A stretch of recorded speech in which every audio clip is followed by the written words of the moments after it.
Welcome to the Great American Ballpark in Cincinnati, home of the All-Star Game this year.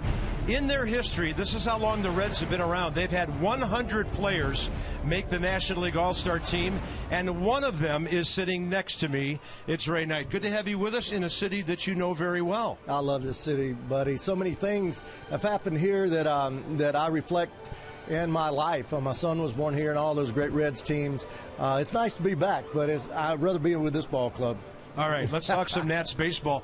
First of all, the not-so-good news about Jason Worth. Unbelievable. Now, this is the play at Nationals Park 3 years ago in the month of May when his wrist just buckled under him. He was somehow able to throw the ball into the infield, and that was a serious thing that had Jason out for a couple of months. He, of course, would go on to hit the most memorable home run in the playoffs, and then a couple weeks ago in San Diego, Ray, right off of the wrist again, and the news is not good.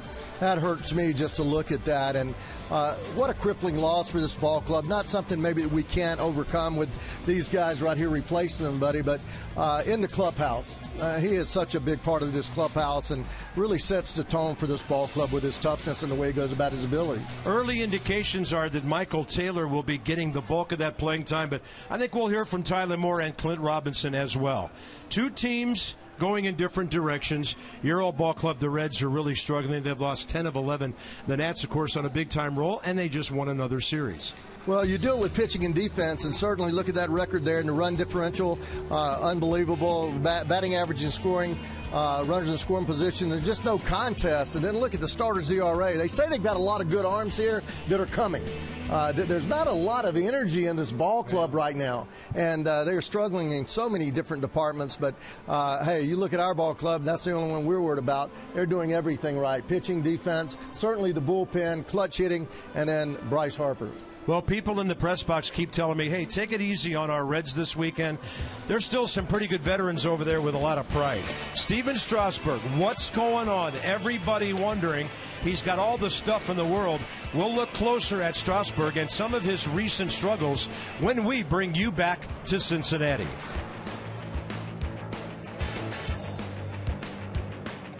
In Cincinnati, the ball club split 6 games last year. Steven Strasburg gets the call for the Nats tonight. His last 12 innings, he's given up 20 hits and 17 runs. And, Ray, you've seen young pitchers struggle and then become something special. Anything you can see going on with Steven? Yeah, I do see some things. He's not down with his fastball. He needs to throw the fastball around the knees. I don't care how hard you throw. If you start getting it up thigh high, they're going to do something with it. I don't think he's pitching inside enough. He needs to throw the ball in there, but a little more down underneath the hands. He's just hard to beat when he throws the ball inside because that sets up the fastball and sets up the changeup and that nasty curveball. He's been throwing a lot of pitches out over the plate. He's been elevating more than normal. That doesn't allow him to get the changeup because he's behind hitters. All right, first 9 starts in, well, a couple of years ago up till now, and that ERA is not showing a good trend. Down to the field with more. Good evening, Dan Coco. Good evening, Bob Carpenter. Steven Strasburg's struggles are evident by those numbers that you just pointed out, and the Nats are by no means oblivious to those struggles. But pitching coach Steve McCatty told me that he thinks that Strasburg is maybe getting a little bit of a bad rap here. He said his ERA for his career coming into this season was 3.02. Strasburg went 215 innings last season. He had the most strikeouts in the league. McCatty said all pitchers go through rough patches, and Strasburg is obviously in one now, but he said that Strasburg will work out of this period eventually, that he's too good not to. Matt Williams said the key for Strasburg tonight will be fastball command, like Ray was just talking about. His last time out against the Phillies, Strasburg got ahead of a handful of hitters 0-2, but he wasn't able to put them away. Williams feels like if Strasburg can locate his fastball well and throw more quality strikes, the emphasis on quality, that he'll be just fine. All right, Dan, thank you. Strasburg 3-5. 6.50 ERA. And as long as you have Bryce Harper on your team, you can get away with a few things as a pitcher. How about 6 homers to right field this year, 6 home runs to center field this year, and if you pitch him inside, it is see you later to the upper reaches of any ballpark.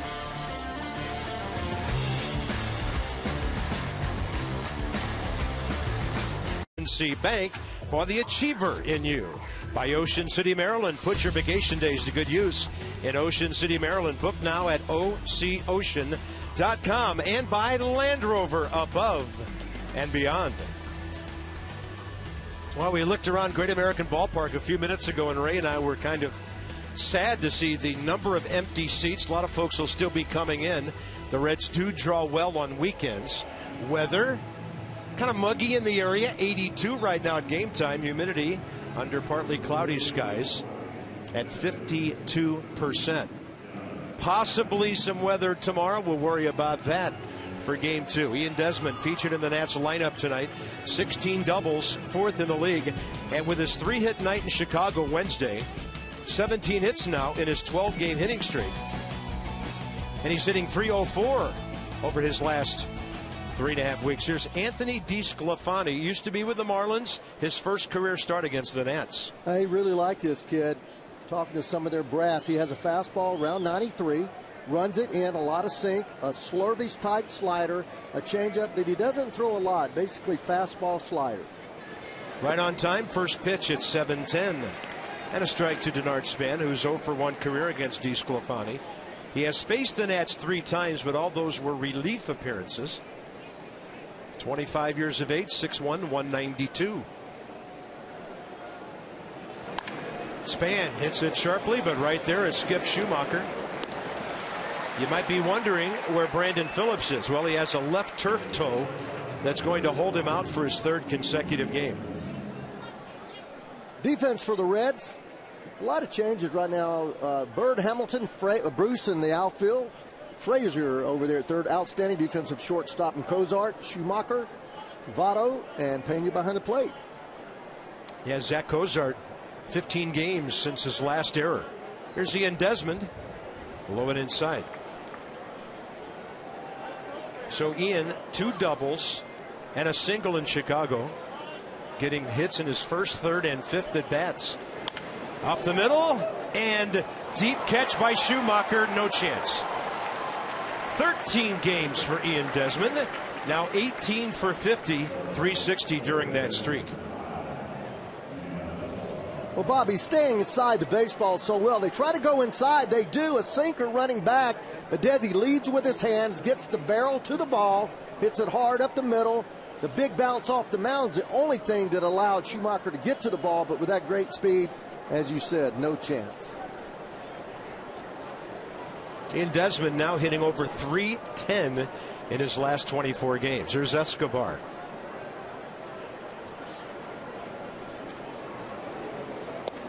He'll look it in, low in the zone for a strike.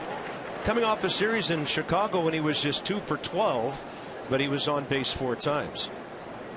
And Bob, this kid, you can run on him. He was pretty slow to the plate, about a 1.5, 1.56, make it very difficult for Pena to throw him out.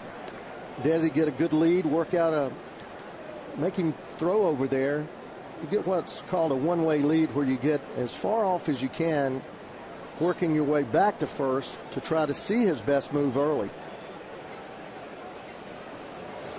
Escobar rips one over the shortstop's reach. Desmond thinking 3rd base all the way, and they're going to throw over there, surprisingly, and that ball almost sailed big time on Billy Hamilton. He came within a couple of inches of putting that ball into the Nats dugout. Well, this ball smoked. It's in the gap. You've got a great runner with Desmond on first. This is one of those unnecessary throws. You can throw it into that dugout, Bob. No doubt about it. You have no chance to throw out Desi on a ball hit that much in the gap. Look at him take a little bite to get a good turn at second, looking back, knowing that he was going to be easily safe. And just about the worst situation in baseball for any pitcher right now is first inning, 2 men aboard, and this man stepping in. Really? Oh, my gosh. Bryce Harper, 1 for 1 career against the right-hander. Ooh, 94 sitting upstairs, quite a rip. 19th year in the big leagues for the crew chief Jerry Meals, who has the plate. 16th year Andy Fletcher, 16th for Paul Emmel, 3rd year for Jordan Baker. Jerry Mills about as consistent as you're going to get behind the plate. Maybe a pitcher's umpire just a tad off the plate, in and out. And Harper fights off one near his hands. Well, here's Bryce arriving at one of those 0-2 counts that have happened so many times this year. And pretty interesting that he went right at him. 2 fastballs up in the zone. Pitch that Bryce has been pulverizing through that 194. I haven't even seen a report that showed 94. Target in here. Oh, some of the takes by Bryce this year have been absolutely amazing. There's no doubt that his eye is so keen. I think FP mentioned the other night he'd like to know what his vision is. Ted Williams had a 2010 vision. Most people, they say when you're 2020, it's pretty acute. That was a breaking ball that he fouled. I don't think with Bryce it matters, Bob. Do you? I mean, you've seen him as much as anybody. With 2 strikes, it doesn't matter. He's not anymore. He's just going to make contact, seemingly, if the ball is somewhere around the plate. And he has so much power that even if he's at 85% with 2 strikes, he can hit the ball out of the ballpark. I'm going to try to go in on him right here. And a 1-2, and Harper lays off the pitch upstairs. So a battle. It's back to even now. DeSclafani, 10th start of the year. He's given up 4 home runs, but the league only hitting .216 against him. And there's the pitch track with the at bat. All of it's inside from way up to the bottom of the strike zone. And maybe the Reds saw what happened in Chicago and thought they could catch Escobar by surprise. He got picked off once in that series with Bryce Harper in the box. That was a wacky deal with a guy that doesn't make very many base running mistakes. Short lead right there. Harper's going to get punched out on a pitch up in the zone. And Bryce will stand there, not say a word, and walk away slowly. I think you're going to see this hit right at the top of the zone on pitch track. There it is, right in the upper corner. So far up, so far out. It looks like a ball to a hitter. That's that perfect pitch that a pitcher makes, and you think as a hitter, no way, but he threw it through a keyhole and got the call. Ryan Zimmerman now. Harper has struck out 47 times this year, but he's walked 42. 8th highest RBI total in the league stepping into the box. Popped up right side, and that will be over the Reds dugout. Celebrate the season with the American Standard All-Star Sales event. Visit MidAtlanticComfort.com for amazing rebate and financing opportunities. So Anthony DeSclafani against right-handed batters, very tough. Well, you can see why. He runs the fastball in on right-handed hitters. That makes you have a tendency to spin off the ball, and that slider that he throws makes you vulnerable. He's ahead of Zimmerman now. Ryan good at taking the ball the other way. And that was perfect on the outside edge, 0-2. You're going to see that with Jerry Mills. I mentioned it. He is a pitcher's umpire. He's so consistent. He's going to call the ball the same all the time. You just have to go up there as a hitter and know that they're going to get the pitches on the edges, Bob. And that never bothered me if an umpire was just a tad wide, as long as he stayed there and he established that strike zone. It's a battle now with runners at first and third, 2 outs. Pena way outside. I mean, he threw it right to him, but he was set up well to the right of the umpire. We'll check it on pitch track. And just a tad outside. I mean, just barely missing the outside corner. Almost right on top of that last pitch that he called a strike out there. Former reliever, now a starter, really establishing his fastball early. There's the hook. Zimmerman high in the air, right center. Hamilton and Bruce converge, and Jay Bruce will take care of it. So the Nationals had first and third, 1 out, couldn't score. Steven Strasburg goes to work.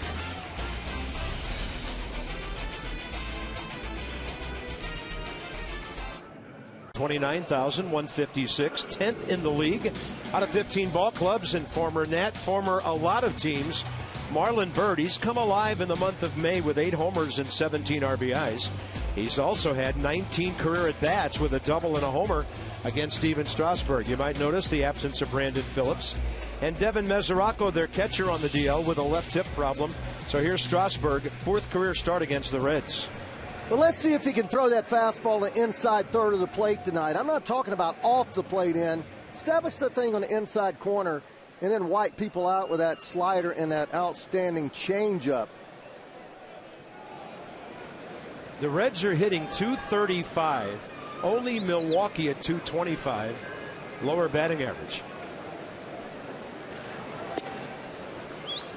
And they've scored 170 runs. Only the Phillies fewer at 158. Zack Cozart hitting at .260. And a ball pretty well hit out to left center. Span into the sunlight, and he's watching it to grab it right in front of the Cincinnati bullpen. If you're going to throw fly balls in this ballpark, that's where you got to get them, because it's cozy down the lines and in the short gaps here. Now look at this pitch here. Cozart, any other hitter, this is probably a home run. This ball starts middle of the plate away and works its way back. But it's hard to hit the ball and pull it when it's on that part of the edge of the plate, Bob. Now, if that ball's inside another 4 or 5 inches, then you hit it, as you mentioned, that gap in left center, which is very friendly. The right center field gap, even more friendly. The ball flies in this ballpark. So what you're saying is, don't throw that pitch to Joey Votto, Todd Frazier, or Jay Bruce. No, okay. No. And probably Marlon Byrd. Not out away from them. Yeah. You know, it's easy to get the barrel to the bat on a ball away from you. On the ball inside, you have to work harder. When you're throwing 97, 95, 96, as Strauss does, you have a tough time working the barrel to that ball. Out away from you, when you're cheating, expecting that ball at 95, you can do something with it.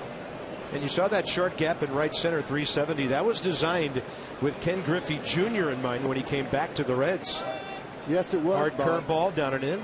It was, buddy. I was here when this ball club opened as a coach for Bob Boone, and we were just shocked at how the ball carried here. They didn't consult you, huh? No, they did not. Oh, and okay. I mean, there were home runs hit here that were not that dissimilar to.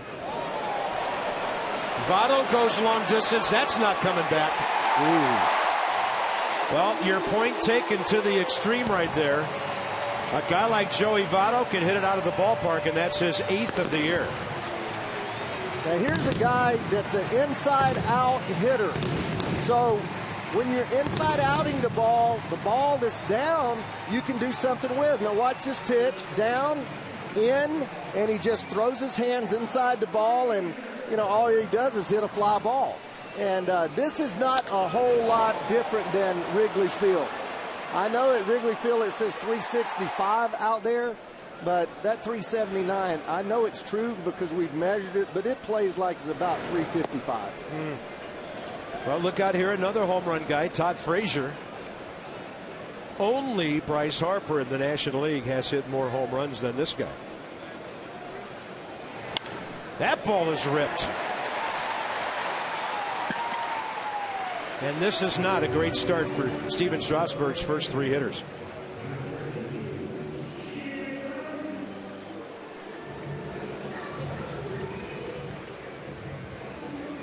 And I think with everything going on with Strasburg, there's no way that you can look at him and the numbers without also considering the mental aspect of what's going on right now. I believe it's all mental, buddy. I mean, 90% of it's mental. He's throwing the ball, same velocity, he has the same curveball. It's all about getting the ball to the spot that you want to throw it. Hot shot, Zimmerman, well played. And because the runner stops, it's now a rundown. And Ryan Zimmerman turns an unassisted 3 double play to end the first.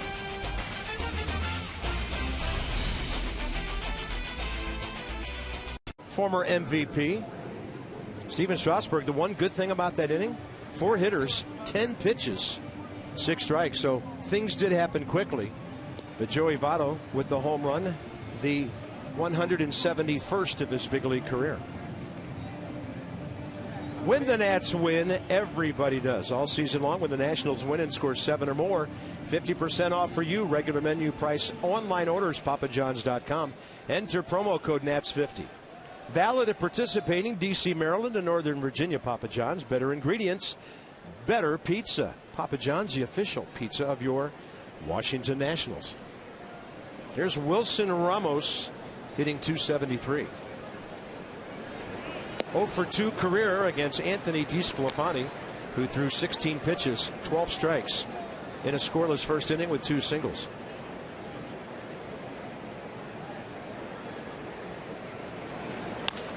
Jammed, that ball running in on him, and Todd Frazier has it. 3 straight since the Escobar home run. Danny Espinosa had not had a right-handed RBI, obviously not a home run, until he came up in the 9th inning in Chicago Wednesday night. And he smoked that ball right there. It was a ball that was down, and he just got great extension. I always loves his right-hand swing. It's more down and through the ball, a lot shorter. Gets to the ball a little quicker than he does left-handed. The left-handed numbers sagging a bit. Danny down to .221 that side of the plate. But he has still hit .278 in his last 24 games. Boy, he's a good player, Bob. You know, he got sent down a couple years ago with Davey Johnson, but talking about a defensive guy that can make such a difference. Votto to his right with a backhand. Leads his pitcher perfectly, and that's 4 in a row now in quick fashion for DeSclafani. He'll face Michael A. Taylor coming up. Michael A. Taylor made one of the best catches you will ever see at Wrigley Field for the last out in the 2nd inning on Memorial Day. That's something, unless you have tremendous speed and an ability to take the right angle, there's no chance on that ball. He went probably 25, 30 yards for that ball and laid out as good a catch as you'll ever see. Off the bat of the pitcher, Tsuyoshi Wada. So here's the first at bat of what we would call an opportunity for Michael A. Taylor. Now that the news is confirmed on Jason Worth being out for a while. Well, how about Jason? 11 times on the DL and 6 times now with the wrist. Unbelievable.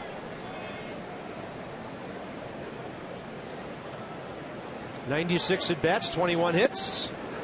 Can't get to 92 upstairs. 1 ball, 2 strikes. You see, he went away with slider, then comes back fastball up and in. Very tough to make that adjustment with that muscle memory when you see pitches away from you. It's also interesting how he pitched him. He started everybody else off with a fastball. Because he's such a good first ball fastball hitter, they started him off with 2 breaking balls, then went to the fastball. 2 balls, 2 strikes.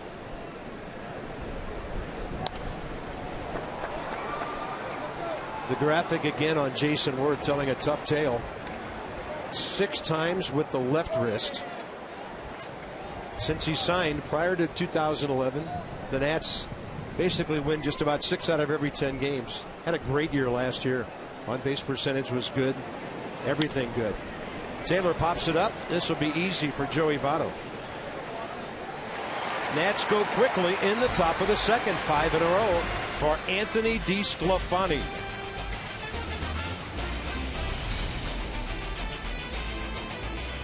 By UPS. Nats Park Monday, June 1st. Nats Blue Jays. The U.S. Army drill team will perform on the field.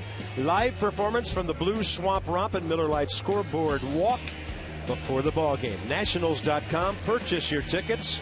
Interesting homestand. A slugging Toronto team coming in, and then the Cubs, who we just saw.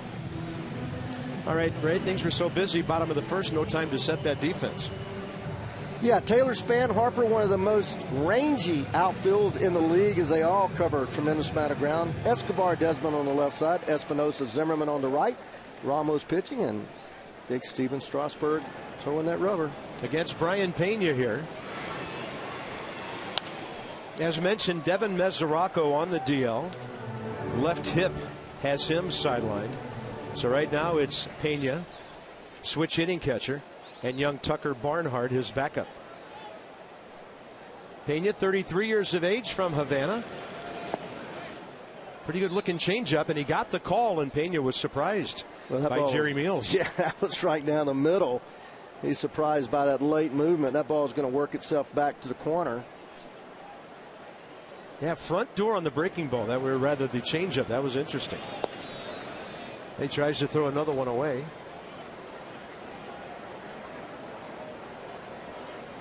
I would, right here 1-2, I would just like to see him express it right underneath that belt buckle inside. There it is. That's a pretty good pitch. Good idea right there. Notice how he kept that ball down, drove it down through the zone. 2-2 to Pena. And Steven held on to that one. So Boy. 3 out of 4, the last 4 changeups here. He fell off the mound there. He almost fell down. Brian Pena has always been a pretty good hacker. Career .257, but right now at .296, and Strasburg lost him. Leadoff man aboard for Cincinnati. That's Steven's 14th walk against 45 strikeouts in 46 innings. Look at this pitch right here. This is a changeup. You've got to stay on the ball, but look how he swings his leg and it pulls it way off to the inside. And he ends up a good 5 feet to the left of the mound. That was weird. And now they're going out to talk to him. This is not a good sight. Manager, pitching coach, trainer Lee Kuntz.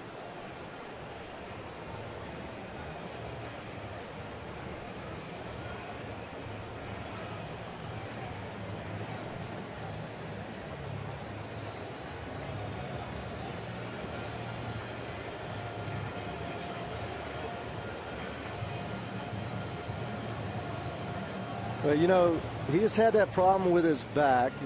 It's between his. He's done. He's gone. Matt Williams made a signal to the dugout before Strasburg walked off. And he is done after 1 inning plus 1 hitter.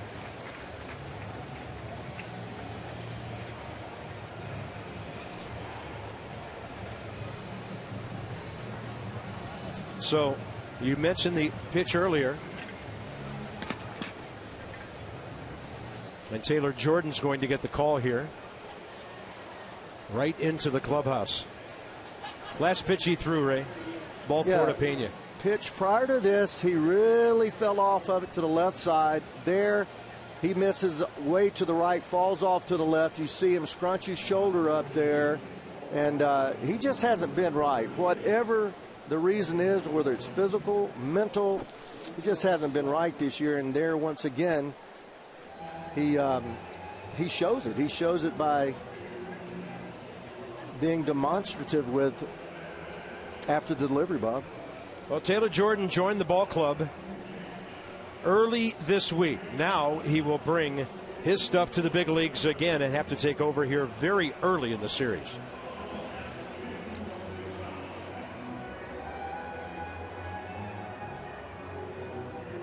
Nationals skipper Matt Williams. Steven Strasburg has had to walk off the mound here in the 2nd inning, facing 5 hitters. And Ray, let's go back to the last 2 pitches. Well, he really pulls off this pitch to Pena, and you can see by the result of it, but he's way over there toward first base and does a little bit of shrug with his shoulder. Then he comes back again and misses way to the right side. That's just not finishing with your arm. And again, falling off the mound, trying to help it. Looks like to me, Bob, and just no doubt in my mind that it's down behind his shoulder blade. They've talked about it. I spoke to Mike Rizzo today about it, and he said that he's had that problem. It's not something that he thought was major because it was down farther in the back as opposed to the shoulder, and he seemed to be getting better and better with treatment. Well, here's Taylor Jordan, who was with the ball club for 2 days in the middle of May, actually April, and did not pitch. So on May 29th, here he is back. And what he did last year, and it was his 2nd dose of major league action, 5 starts, 0-3. He had gone 1-3 with a 3.66 ERA back in 13, starting 9 times. This year at AAA Syracuse, 2.14 ERA and 7 starts with a 1-2 record. And in the month of May, he had thrown to the tune of a 1.61. So he's not a true bullpen guy, and taking some time here to get ready. Yeah, he gets as many pitches as he wants when he comes in for an injury. He's a true sinker baller, Bob. Last year we saw him a lot with pitches up. He didn't seem to get the extension that he needed to get. Thus, a lot of pitches up in the strike zone. I've seen him throw in spring training where he keeps the ball down, knee between the knee and shin, and he's very difficult down there. Gets a lot of ground balls. A slider is fairly flat, and then it breaks a long way, and then throws an occasional changeup. But he's pretty much a fastball pitcher in my mind that throws the breaking stuff secondarily. Ironically, the only Red that's ever faced him is in the batter's box, Marlon Byrd. And he will hit one to center. Denard Span in and over to grab it. Boy, when you heard the bad sound off the bat, might have busted it. You were thinking that ball was going to fall in, and Denard read it well. Yeah, right off the end of the bat, sinker worked itself down right on top of the plate, and he ends up catching the ball at the end of the bat. Although he squared it up in the middle of the ball, it was just too much on the end of the bat. No carry. A little soft liner. So Byrd now 2 for 6 career against Jordan. And here's Skip Schumacher, who's been the Reds' pinch hitting star this year. Schumacher is a pinch hitter, 7 for 19 with a couple of RBIs and 4 of those extra base hits. Started his career as an outfielder, was moved to second base several years ago in St. Louis. He's been with the Dodgers and now the Reds since.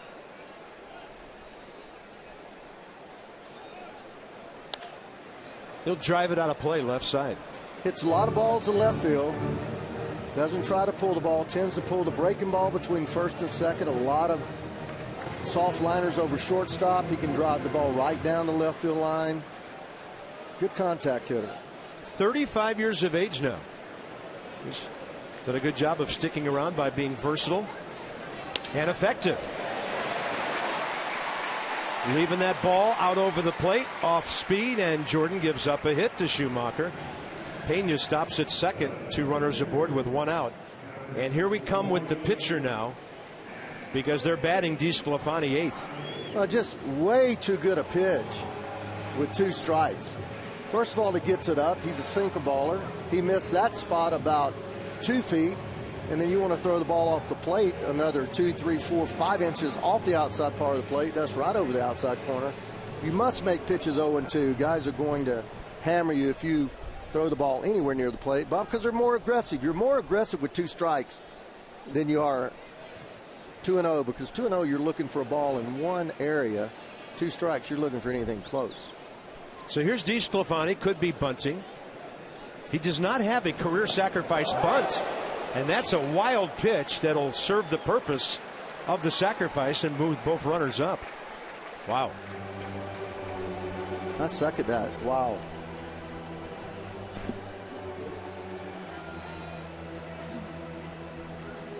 Ramos almost flinching away from that. That was weird all the way around, wasn't it? That wasn't that bad a pitch. I mean, you've got to be able to catch that ball. Ramos almost turned his head on that delivery, maybe blinded by the bat. Infield way in, and I mean way in. 3 of the 4 are on the grass, and that's low and away. Taylor Jordan has that long arm delivery where you can see part of his arm and the baseball in his hand behind the right side of his body before he comes home with it. That's right in there, inside edge at 89. So DeSclafani this year, 1 for 14 with an RBI. Career, 2 for 24. Everybody's shallow in the outfield. You mentioned the infield being in. Bryce will throw him out if he tries to go, from their opinion, not a very good runner. Line drive. Desmond has it. 2 outs, and that sounded like a busted bat. Well, here's where things get interesting, because 2 outs, infielders love to play back. but you can't do that very much against Billy Hamilton. Well, the Reds would love for him to be their leadoff hitter, Ray. Yeah. But he's hitting .221, and from the left side of the plate, .202.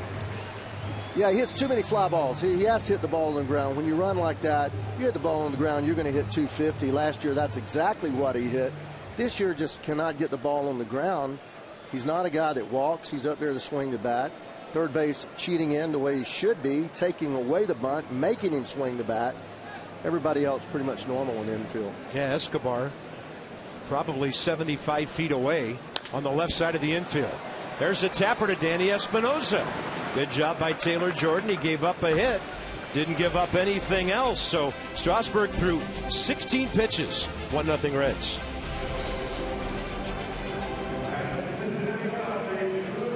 Leading off. Hasn't had an AB this year. Let's go inside the numbers with STG. So the Nats 21 of 27 after they win the series in Chicago. 150 runs scored during this time. 219 on the year. Only the Blue Jays and Yankees have scored more. Batting average as a team, impressive. On base percentage, impressive. Slugging, well, you know. Impressive. Yeah, you can't play any better than this ball club has played. I mean, in all aspects of the game, really. One thing that Matt has changed here is we used to run a lot. We're not running at all offensively, but it's just, that's pretty much his mantra is don't give away an out by bunting. Don't give away an out by trying to steal. Got too many guys that swing the bat well and give them a shot. Taylor Jordan, as a big league hitter, 3 for 22 with 4 sacrifices, his first plate appearance this year. So he got out of that inning on 9 pitches, throwing 7 strikes.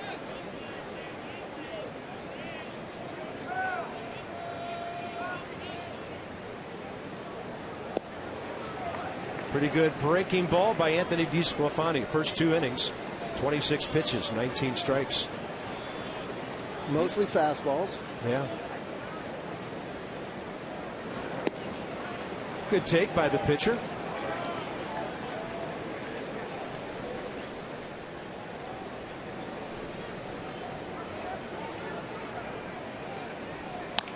And he bounces one over the mound up the middle. Schumacher has to do the jump throw. And Joey Votto is a very good first baseman with a very nice pick. Joey Votto is the only Cincinnati Reds first baseman in history to have won a Gold Glove. He did that in 2011. In history? Ever. Oh my gosh. That's because Keith Hernandez was in the league when Dan Dreesen was over there. Yeah. Pardon my little slip when I almost said Golden Glove. Golden Gloves boxer is the guy sitting next to me. Man, I got pounded so much. Here's Span. So 6 in a row now for the Cincinnati right-hander since the base hit by Escobar. Everybody used to play Span to left field. They're playing him straight away with the center fielder actually playing on the pull side. So they've been watching those home runs he's been hitting. Yeah. They almost played him like a right-handed pull hitter. And look at Hamilton out there. He's on the pull side of second. They generally played him over there almost right behind shortstop. 5 home runs on the year. His career high is 8. 2 balls, 1 strike. Denard hit the ball hard first time.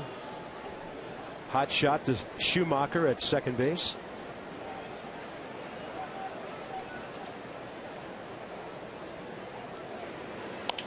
Jammed him there, and a ball rolled over to Joey Votto, to the pitcher. 2 outs. Get your weekend started right. Join Mike Heideck and Erica Grau for WUSA 9 Morning News. Don't miss it.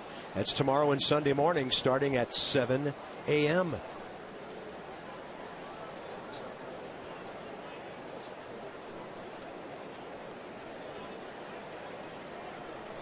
Two outs, bases empty. Ian Desmond. See if Desi stays with that up the middle stroke. A lot of times as a hitter, you don't do it really consciously, but when a guy has this much movement in towards you, you start trying or thinking that you have to pull the ball. He had success staying up the middle. Let's see if he maintains that. Even with the plate, he's protecting for that sinker by moving forward in the batter's box. And by the way, you might see some sunlight in there right behind home plate here. At this time of the year, there's an opening in the lower deck, and the sunlight is coming right through into the batter's box. There you can see the lighted portion, and from the center field camera, makes things a little hazy. That was a swing, says Andy Fletcher. And a quick thought here. As a hitter, when the ball's running in on you as much as this guy throws it running in on you, you have to look away. You have to look on the outside part of the plate and hope the ball runs back to the middle of the plate. Don't look inside because you'll be sawed off in there. Good take by Desmond. It goes to 3-1. Plus, he throws that slider out there. So the majority of his pitches he wants to throw away, working back to the outside corner. If he ever gets on top of the ball, it runs inside off the plate. Up the middle again, but he got jammed on that, and the ball didn't have anything on it. And a lot of outs on the infield. Every one except Zimmerman's fly ball.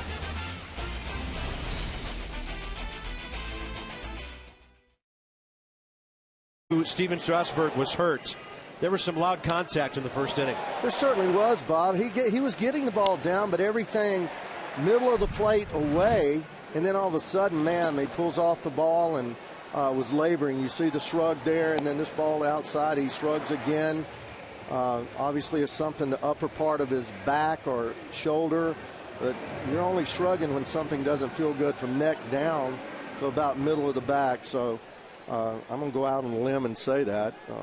We know that he's had a knot, kind of a knot behind his right wing. Just laboring out there. Well, the good news on our summary there, Ian Desmond, a hitting streak now that reaches 13 games. Taylor Jordan, 10th pitch, and his 8th strike. He faces Zack Cozart. As I mentioned earlier, nobody in the Cincinnati lineup has faced Taylor before except for Marlon Byrd. That breaking ball stays up and in. Cozart, the home run guy, Votto, and then Todd Frazier here, bottom of the third for the Reds. And with that homer, by the way, they tied the Nats for number 2 in the league with 54. And playing in this ballpark, you better be in the top 2 or 3 in home runs. Yeah. Frazier's hit 14 of those. Marlon Byrd 10. 2-1 pitch. Laced out to center, and Denard cannot get to that one. Leadoff man aboard with more on Steven Strasburg. Here's Dan. Bob, it's probably worth going over kind of the injury timeline with Strasburg this season. He sprained his ankle in spring training, and that injury kind of affected his mechanics to the point that his hips got tight. Then after the hips, again, more mechanical issues that he tried to work through, and that's when the back issue popped up. So it's kind of been a list of things for Steven this season. It hasn't just been the back issue. It's kind of been a progression of injuries that he feels led to that back issue, which bothered him a couple weeks ago. All right, Dan, thanks for the, well, sort of the recent update on what's going on with Steven Strasburg physically.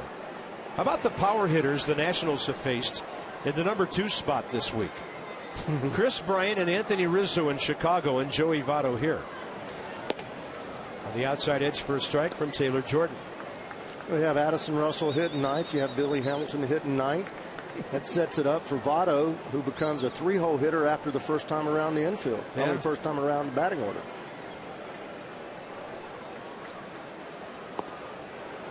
Votto, a master of the strike zone, following that ball all the way in. Only 62 games for Joey last year. He had a distal quad strain in his left knee on the DL late May, and then July 8th missed the rest of the season. 31 years of age. He is vital to the Reds. Good pick, Espinoza, but he couldn't get it out of his glove, costing the Nats a chance for a double play. Cozart to second, Votto retired. About as sure-handed guy you'll ever see on the infield in the major leagues, and that's Danny Espinosa, ranging far to his left in his haste to get the ball out, something that he seldom ever does is loses the handle, goes to first. What a good player that kid is right there. He's going to make a lot of money, whether it's playing every day or when Rendon comes back as a spot starting, flip-flopping, utility-type player, but few does it better. Big time slow curveball there to Todd Frazier. Mercedes-Benz will track it.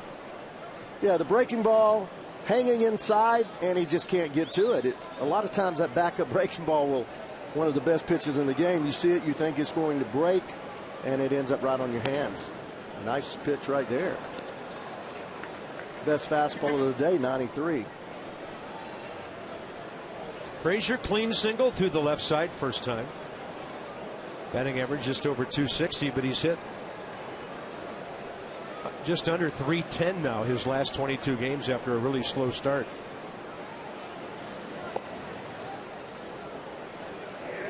On the 0-2 pitch, just missed. So STG with some Todd Frazier numbers. A lot of damage early, and then what happens to him later, that is very puzzling. Although, when he does make contact, it leaves the yard. Up the middle, Espinosa. With the runner moving to third, Danny takes care of that, 2 down. I think a guy like Frazier, early in the game, you're going to see a lot of fastballs. He's a dead fastball hitter. He's always had a little trouble with anything moving away from him, slider, curveball. Early in the game, pitchers try to establish that fastball, and he jumps all over it. As the game progresses, a few more breaking balls, more off speed, and that gets him back to where he should be. He's become a fan favorite here. Plays hard. Yes, he does. Here's Jay Bruce hit into the unassisted Ryan Zimmerman double play first time. Another first for Ryan, at least on a ground ball. Kind of a hard thing to do. But Frazier stopped on his way to second base, and Ryan able to run him down. 1 ball, 1 strike. Well, Ray Knight is with us this weekend in Cincinnati. Dan Coco's here. I'm Bob Carpenter. Congratulations to FP, his daughter Summer, graduating from high school this weekend. So he's in California celebrating a great achievement by that lovely young lady of his. Up and in with 92, and a foul ball hit straight down.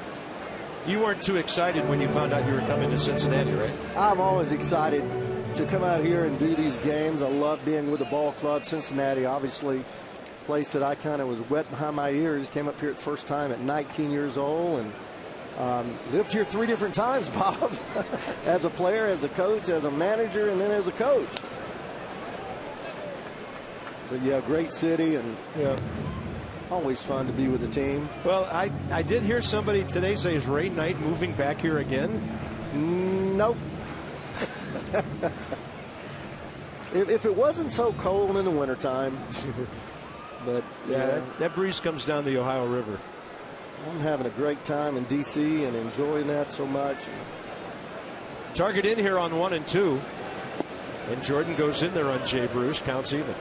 Yeah, I went from a coach player, always loved baseball, to just a huge, as you can tell, Washington National fan. I know I'm not supposed to be a homer, but I can't help it. Can't help it.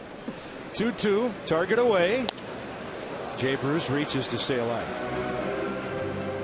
But it's really a privilege to come to the work every day and get to watch the game that you love and see such great stars, and what a fantastic organization that the Nationals have become. And looking at this ballpark, about half full, and going back to the heyday when you couldn't get a ticket. That ball hooking and foul into the right field corner. And just to finish that thought, and then at our ballpark now, you just see men and women, fans coming in nonstop. The park fills up, and it's a wonderful feeling to have that kind of support. You and Johnny do a great job of taking tickets out there in left center. Everybody has to come by you to get in. Hey, I'll do that if that lets me see a ball game. Pretty good battle here by Taylor Jordan and Jay Bruce. And by the way, folks, if you're thinking about running to the fridge or elsewhere during the break, make sure you are with us when we come back from commercial. Nissan tracks the at bat, and I'll tell you, this is a snowball fight, this one. And that's low, 3-2. There's pitches all over the place here. Well, you got to make a pitch here. It's almost like you've got first base open, and you don't want to give in here. You just don't. Bruce is starting to get him down timing-wise. Throw a pitch just off the plate. If you walk him, you walk him. He did? Yeah. 2 on, 2 out. I like that. Start all over with a right-hander. Give yourself a play at second base in the infield, but you certainly don't want to give in to a man like Bruce, 3-2.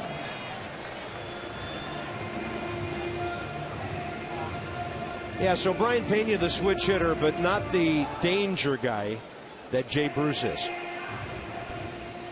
Walk first time, and the last pitch of that walk was the last pitch Steven Strasburg threw tonight. 16 pitches, 8 strikes.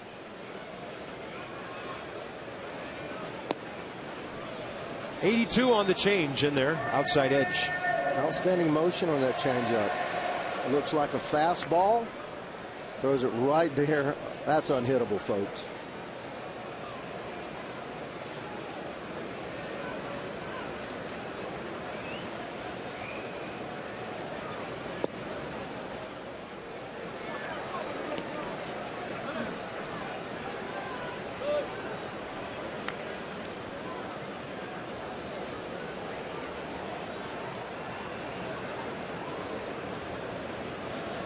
One 1-0 Reds, bottom of the third on the Votto homer. Hot shot, Desmond got behind it. Little shovel over to Danny Espinosa, and Taylor Jordan's gotten 5 important outs. All right, we told you, don't go away. 4th inning, straight ahead. From 1974 to 1981, and on a July afternoon in 1979, in one ball game, 6 RBIs. Look at the receiving reception. How about Bench, that? Ronnie Oster, all those guys. That was a pretty good ball club, and Pete left, and I'm sitting there with all those great stars around me, and you know, after sitting on the bench a couple of years behind Pete, fans got behind me about June. They weren't real happy about Pete leaving, but always a packed house and tremendous organization. Grew up really understanding a little bit about how to play the game. The old Branch Rickey way, buddy. Same way with St. Louis Cardinals. You know, Cardinals, Dodgers, Reds played the same type baseball. Well, congrats on a great career, Ray, and you would, of course, go on to be a World Series MVP on a very interesting, to say the least, New York Mets team.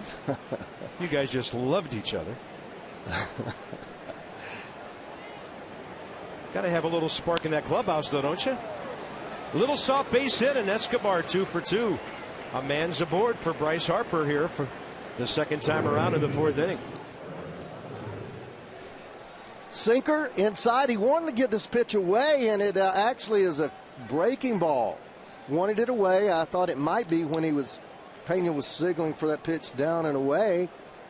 And it hung, and he stayed inside. It's funny how all these balls are going back up the middle. There's no doubt that Rick Shue has looked at DeSclafani, or Fani, and you can call him Anthony. I might ought to. I'll call him AD. He okay, and I are close. That's good. DeSclafani, and he stays in, told the guys, hey, look, this guy runs the ball in on you. Don't try to pull him. Slider's the second best pitch. Go the other way. And that's the way that ball club has approached him. Bryce Harper called out on a pitch right at the top of the zone in the 1st inning with 2 men aboard. He's got 94 to throw by Bryce right there. And Mercedes-Benz will track it. That's another thing when a guy's this kind of hitter. There's a little bit more adrenaline going when you're pitching, and he gets that thing up to 94. His best fastball of the evening against the hottest guy in baseball. Target in now. Way in. Ball 2. It was 0-2 first time. Bryce got it back to an even count. Well, it's going to be interesting where he goes here. Bryce is one of those hitters. It doesn't matter if it's in, out, up, or down. He can handle it. So what are you throwing here? Looks like another fastball in. He missed in there. He missed about 14 or 15 inches. Boys and girls at home, sometimes you think that you want to go to a particular spot, you miss it, and it ends up being a good spot. But right there, that wasn't a good spot. He wanted to go in, got it out away from him. Great swing. Bryce just barely missing, hitting that ball a long way. Wants to go inside here. 2-2 pitch. Harper, high chopper up the middle. He's hustling to first, but they got him on a 4-6-3.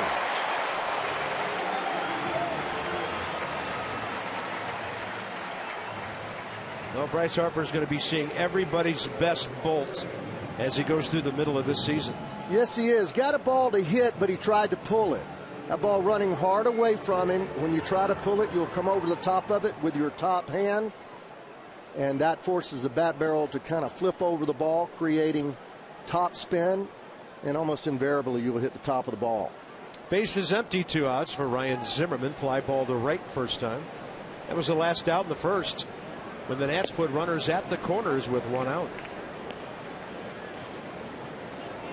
So DeSclafani's done something not too many have done lately. Retired Bryce Harper in consecutive at bats. Zimmerman hits it hard, but right there is Zack Cozart, one of the most reliable shortstops in baseball. Leadoff single, no problem. The double play, and now bottom of the 4th in a 1-0 game. As the Nats take on the Blue Jays, available for purchase at all Nats Dogs stands till the start of the 6th while supplies last. Gio can't wait. Get your game tickets now at nationals.com. $1 hot dogs. 1-0 Cincinnati. For the Achiever in you, PNC Bank. With our minor league report, a couple of guys who can swing it. Tony Gwynn had a good spring. Matt Dendecker started the season on the major league roster. And a couple of guys piling up some extra base hits and RBIs with the Syracuse Chiefs. Both those guys can hit. They're major league outfielders. You know, they may be 4th or 5th outfielders, but they're good guys to have down there for an emergency and getting a lot of at bats. You may see them later on in the year, but they both, Tony Gwynn Jr. had an outstanding spring training. Well, Michael Taylor in left field tonight. He'll be batting next inning, being presented with a big-time opportunity here. Taylor Jordan locking up Marlon Byrd, the first man he retired 2 innings ago, in that little flare out the center that Denard Span ran down.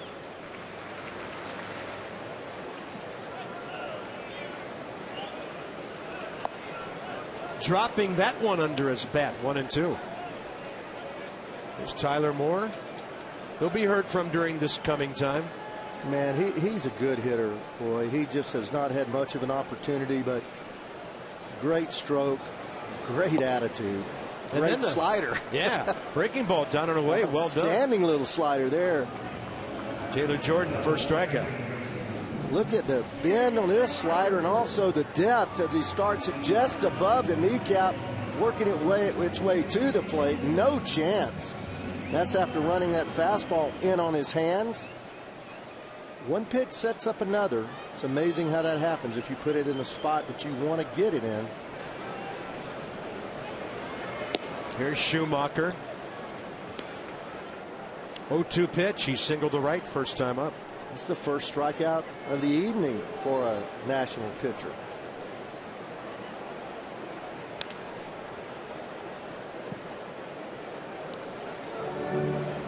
By the way, Matt Harvey is pitching for the Mets at home tonight.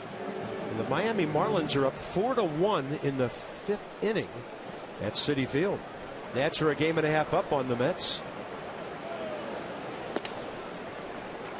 Fastball up with some crackle to it as it hit Ramos mitt, 94 miles an hour. Marlins a little bit in disarray. I know Jan Jennings, he'll straighten that stuff out down there if you can get those players just to commit to him. But what a good looking offense they have running up there, all those hitters.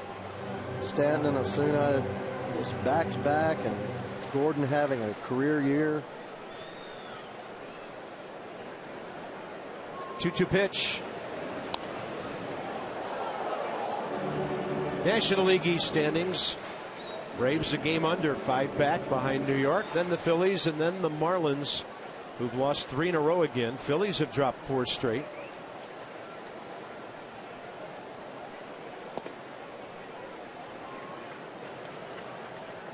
Phillies are hosting the Rockies and trailing 2-0 at home.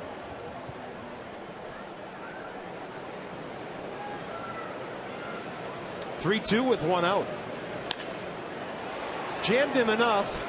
Fly ball left center, and Denard Span's going to make the call and take it near Michael Taylor. Johnny Cueto is not going to pitch here on Sunday. We'll see who the Reds send out there. It's Gio and Raisel Iglesias tomorrow. Tanner Roark for the Nats on Sunday. And then the Blue Jays are in for 3 night games. Looking forward to seeing Bautista and Josh Donaldson and that slugging bunch. Encarnacion. Yeah, he's had a good career up there. There's Gio, who career against the Reds is 2-1 with a 1.06 ERA in 5 starts against Cincinnati. DeSclafani, a base hit to right, and Bryce Harper thought for a moment about trying to throw him out. The pitcher's aboard with 2 down. Let him stand over there for a little while. And there's one guy in baseball who can slow down Billy Hamilton, and that's the pitcher on base in front of him. No doubt about it.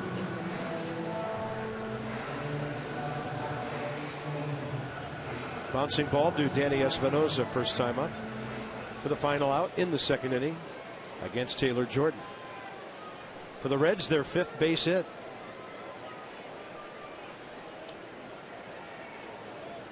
Escobar on the grass at 3rd. Way in on the grass, about 4 steps on the grass, taking the bunt away completely. Zim playing behind the runner and then easing back as the pitch is delivered. Out into center, not hit well, falling, running as Denard Span, and he's got it. That's it for the 4th inning. The Honda Do-Up, Washington style, 5th inning. Wilson Ramos recently had that long hitting streak. Danny Espinosa, Michael A. Taylor right behind him.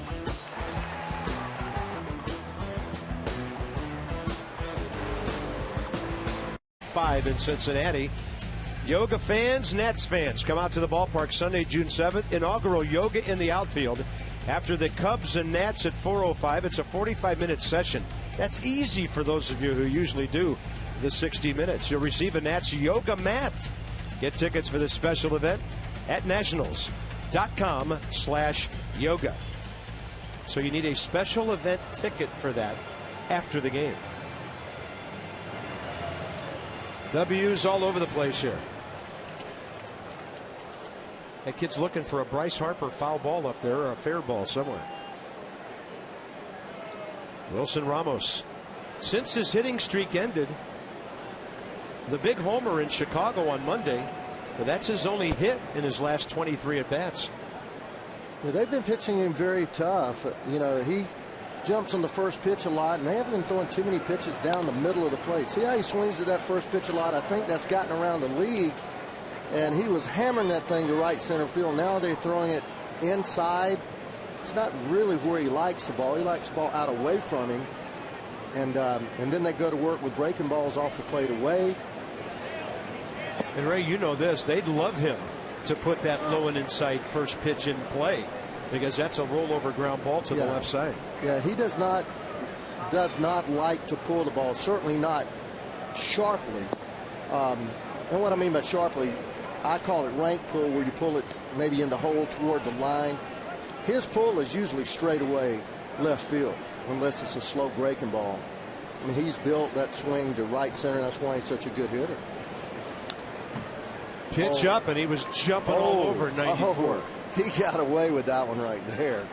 That was in his wheelhouse. Look at this ball. It's up just above the belt, right over the middle of the plate, moving in. Had the barrel right where he wanted it. Look at this swing. That is a strong, beautiful swing. And that ball up, that would have landed in the river. 2-2.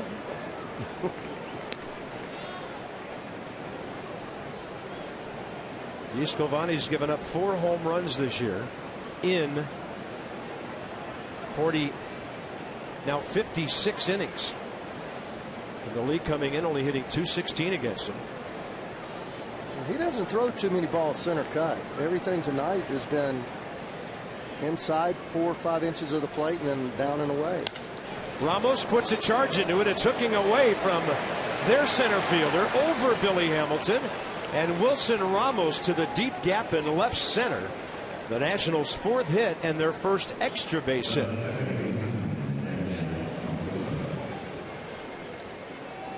Well, here's that great right center field stroke that turns to left center field when it's a breaking ball. Speed of the ball dictates the barrel of the bat, and Hamilton kind of goes down, out, and up on his route to the ball, and crushes that ball to left center field. Sweet stroke right there.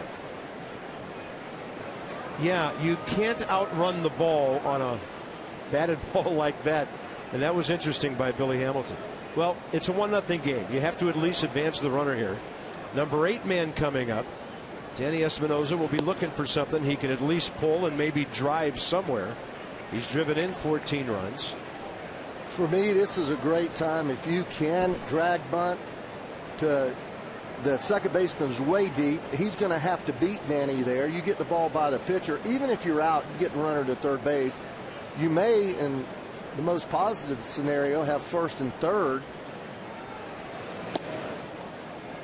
especially with a guy that throws so many sinkers. But you know, Danny loves the ball down. He loves the ball in. If he makes a mistake down and in, it could be 2-1. We don't bunt a lot. Matt Williams has established that. He wants these guys swinging the bat. We don't hit and run a lot. We don't steal a lot.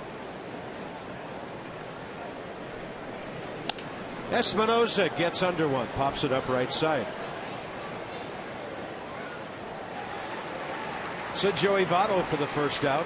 Now Taylor, Michael A., and then Taylor Jordan. Isn't that the way, though? Three fly balls as we look at the Reds' last 11 games, Bob. Yeah, STG takes his inside, some rough numbers for Brian Price and his ball club. Not scoring. Not at all with runners in scoring position. Almost 6 runs a game. Earned runs. So here's Taylor. The Reds are 11.5 games out of first place, which is hard to do by May 29th. Yeah, it really is. And Milwaukee's 4 games behind them. That's how bad things have been there. Taylor fouled out to Votto first time.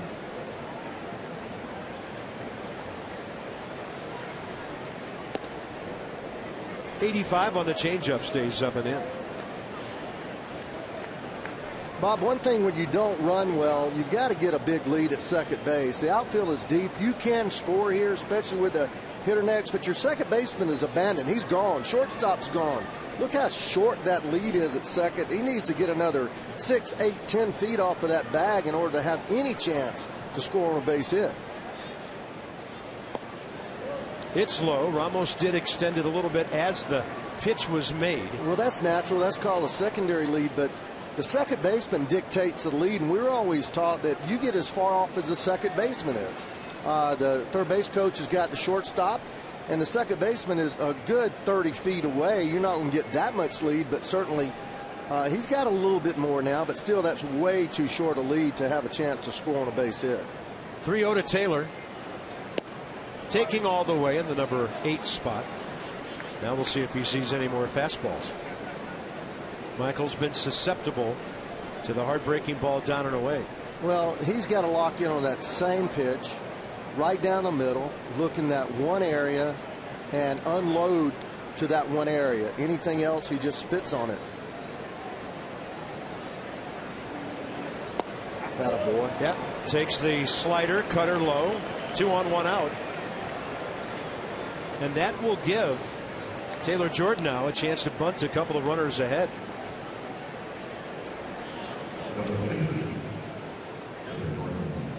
Same thing applies here with the runner at second base. Now you're going to have the shortstop behind you, so you can't get too much of a lead there or they'll pick you off, but you've just got to get enough lead and rely on your third base coach. Very tough assignment for Taylor Jordan to get a ball down here that's going to advance Ramos. It's a good take. He bent his knees and got out of there on a pitch up and in. Joey Votto charging hard already at about 75 feet. Frazier the same way, which is a little surprising because the pitcher has the third base line here, and the third baseman has the mound. Ball 2 upstairs again, and here comes Brian Pena to talk it over with the rookie starter.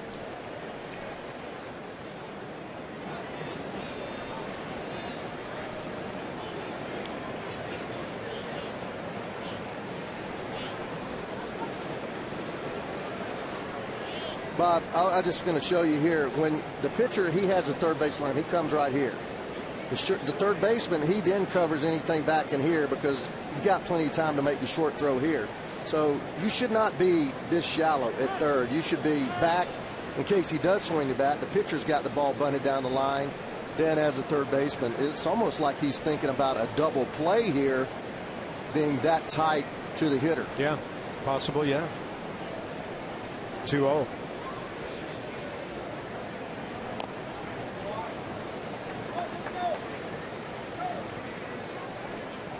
Taylor Jordan, 4 career sacrifice bunts. And Taylor's got to get the bat out front. You can't let the ball get on top of you. If you're going to bunt the ball to third, which is the right play, you go ahead and create that angle early. Get it out front, create the angle toward the third base, and then you just catch the ball with the barrel right where your hand is. It's like just catching it. That's a pop-up, and fortunately unreachable. And now it's 2 balls, 2 strikes. There's no reason not to be a good bunter. It's not that difficult if you work on it. Watch how he right here. He's got the bat at the angle. That's perfect. That's perfect. But see how he changes the angle and turn and lets the bat actually drop back toward the home plate. You've got to maintain that angle, and it's not very difficult. 2-2 pitch. That's on the ground. Will it stay fair? It will. And safe at first. That ball had some spin on it, taking it toward the third base line. When it checked up and stayed fair, it gave Jordan enough time to beat it out. Well, the pitcher's just staying there looking, and I just showed you who has the line. Frazier has to come all the way in, and look how far he has to go. I mean, he has to go about a good 40 feet to make the play when the pitcher only goes over there about 30 feet. That's the pitcher's ball if you're going to have a play at all. But it actually turned out to be a perfect little wedge in there, Bobby. That was perfect. You're used to that. With that little cut spin on the ball and drop it right there and have it to check. Remember a couple of those. Big spot for Denard Span now. 1-0 game, 1 out, bases loaded. He's pulled the ball on the ground twice. And he was ripping and gripping on the first one right there.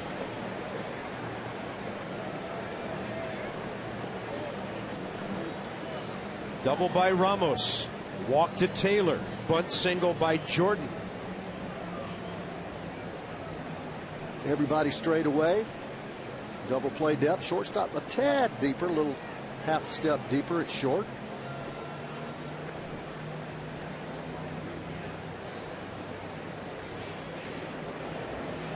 Span pulls it right side.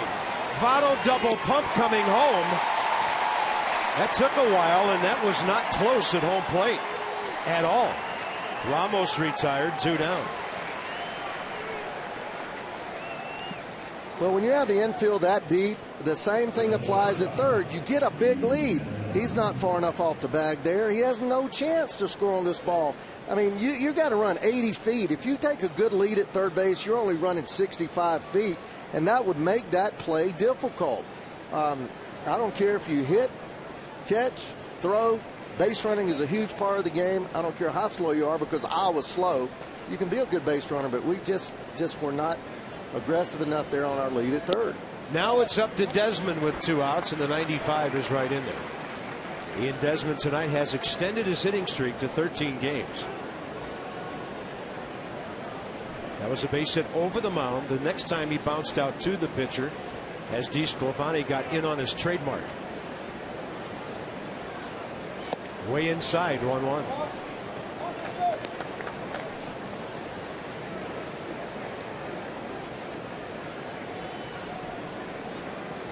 Here's the base running bunch. Taylor walked, he's at third. Jordan the bunt base hit, second base, and Span reaching on the fielder's choice.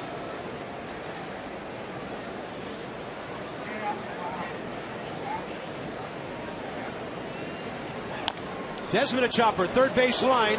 Looks like an RBI hit. I'm surprised Frazier even threw it. And the Nats are back tied. Ian Desmond, 15th RBI, and he's 2 for 3. He's had 5 hits now in his last 2 games. Well, I'll take it. I'll take it. Great sinker, moving down, hits the top of it.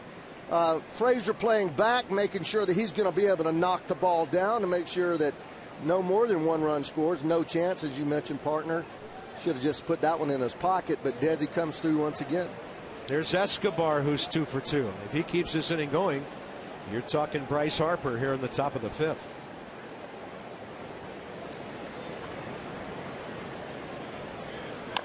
Escobar, high chopper to third. Frazier backs up. Votto stretches, and the inning's over. The Nats get 3 hits, 2 of them on the infield. It's a new ball game halfway through, 1-1. Another inning of relief work. Jordan had been pitching really well at AAA Syracuse prior to his call up to the big leagues recently. His last 3 outings, he had gone 22 2/3 innings, allowed just 4 runs with 0 walks, and those walks were the key for him. He told me the other day that he's been a lot more aggressive recently and has been focused on getting ahead of guys and then making smart pitches when he's got count leverage. He said, when I've got a guy 0-2, I know I can waste a pitch or 2. I don't need to groove one or challenge him. I can try and make him swing at my pitch. It's been that mental adjustment that Taylor says has been key. He's been aggressive early in the count and then been smarter when he's got that count leverage. Yeah, Dan hadn't pitched down there in 11 days. Went 9 with a run and 6 hits against Lehigh Valley. He threw 92 pitches, was not involved in it as Syracuse lost that game 2-1 in 10 innings. So throwing the ball well, and that's Dan's with our Coons.com sideline report. When you're talking cars, you're talking Coons. And he certainly exhibited that against Jay Bruce in that 3rd inning with a runner on third base, 3-2 pitch, made a good pitch with the slider, walked him, but got a new count with Pena and got a ground ball to short. Here's Zack Cozart. Pace it up the middle last time. Tight slider, 81 right in there. What a gorgeous night in Cincinnati. 82 at game time. A little muggy. One of those nights you figured the ball might be flying. It did for the Reds in the 1st inning, but Taylor Jordan, after Strasburg struggled and was eventually removed injured, has settled this game down. 47 pitches, 31 strikes through the 2nd, 3rd, and 4th innings. He's got a hitter 0-2 here. Left it up, and it's a good thing Cozart was early. For real. That 0-2 pitch, we got to do better as a staff, although we've been very good 2 or 3 guys in our staff, but you just have to do better than leaving a ball like that up in the zone 0-2. You got to bounce it, throw it in off the plate 4 or 5 inches. He's got to have no chance to hit it. Fastball up, and that's out of play.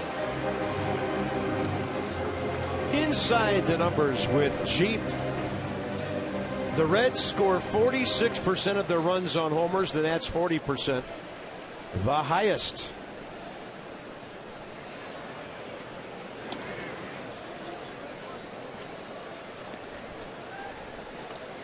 So how about those National League teams? That's a set of numbers for all of baseball. Harper leading the way for the Nats and Todd Frazier for the Reds. Base hit. And Zack Cozart is 2 for 3. 4 innings ago, Joey Votto left center against Steven Strasburg. Fastball, starting inside part, moved back over the plate, and he slammed it to that first row in left center field. You're right, buddy. It's going to carry if they ever elevate it. We've had so many ground balls tonight with the 2 sinker ballers going.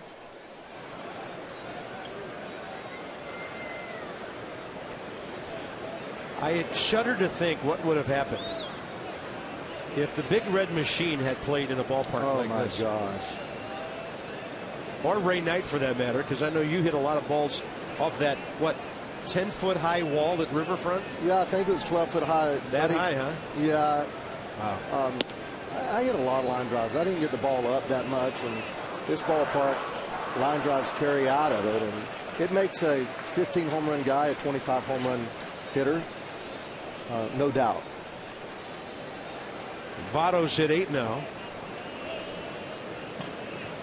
Pulled the ball last time to Danny Espinosa on the ground, and that's upstairs. 2-0. One of the toughest guys in the league to pitch to. You mentioned it, Bob. He sees so many pitches. He has a great idea of the strike zone. Doesn't worry about pulling. He's basically right center to left center is his approach. His on-base percentage this year is .373. Sounds pretty good, right? That's 40 points under his career mark. .417 coming into this year. Excuse me, partner. They've always talked around here about him swinging the bat more, capable of hitting 40 home runs. But hey, yeah, I know Brandon Phillips has had a few comments about that. Yeah, I think Brandon swings enough for both of them. He does. One of the most aggressive guys. And we'll see if the Nats have to face him in this series. If you missed it earlier, Phillips listed on the lineup card, but he's got left turf toe, and that's tough for them. He was hitting .320 in May.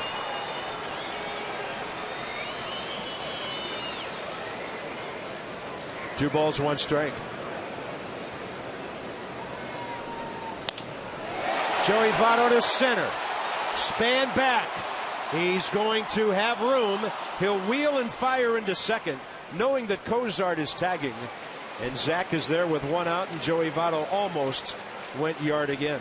I didn't think he got it just by the crack of the bat wasn't the same as his last AB. That shows you, though, with the ball skied, and that ball was skied. His other ball to left center field was more of a line drive. But look at the location on this ball. It's out away from him, catches it just about 1.5 inches, maybe 2 inches near the end of his bat, just off the sweet spot.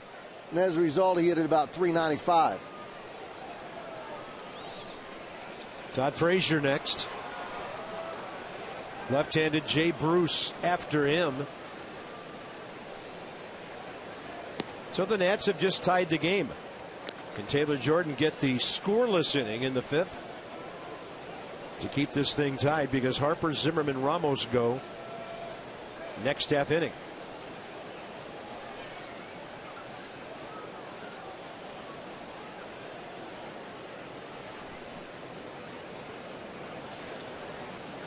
Frazier gets jammed and pops it up. Nice Escobar pitch. left side. 2 down. Good spot to put a pitch when you have that kind of sinker. The ball was up, but hitters that are home run hitters, they have a tendency to want to pull that pitch. And as a result, if you pull it, you start your swing a little early, ball running in on you. You have sometimes a tendency to swing at bad balls, and that was a bad ball up and in and jammed him. Here's Jay Bruce.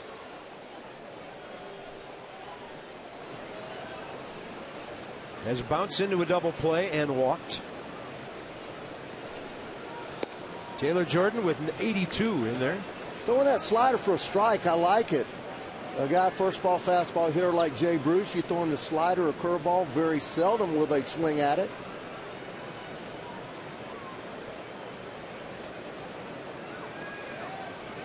Now he goes a little harder, and Span's going back, and he's there.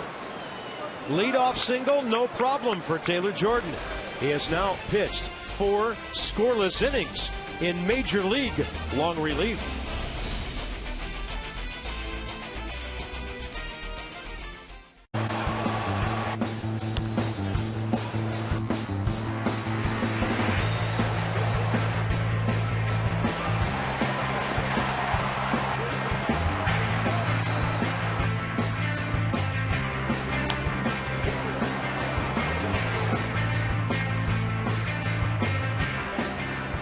Well, the Nats scratching out a run there in the 5th inning.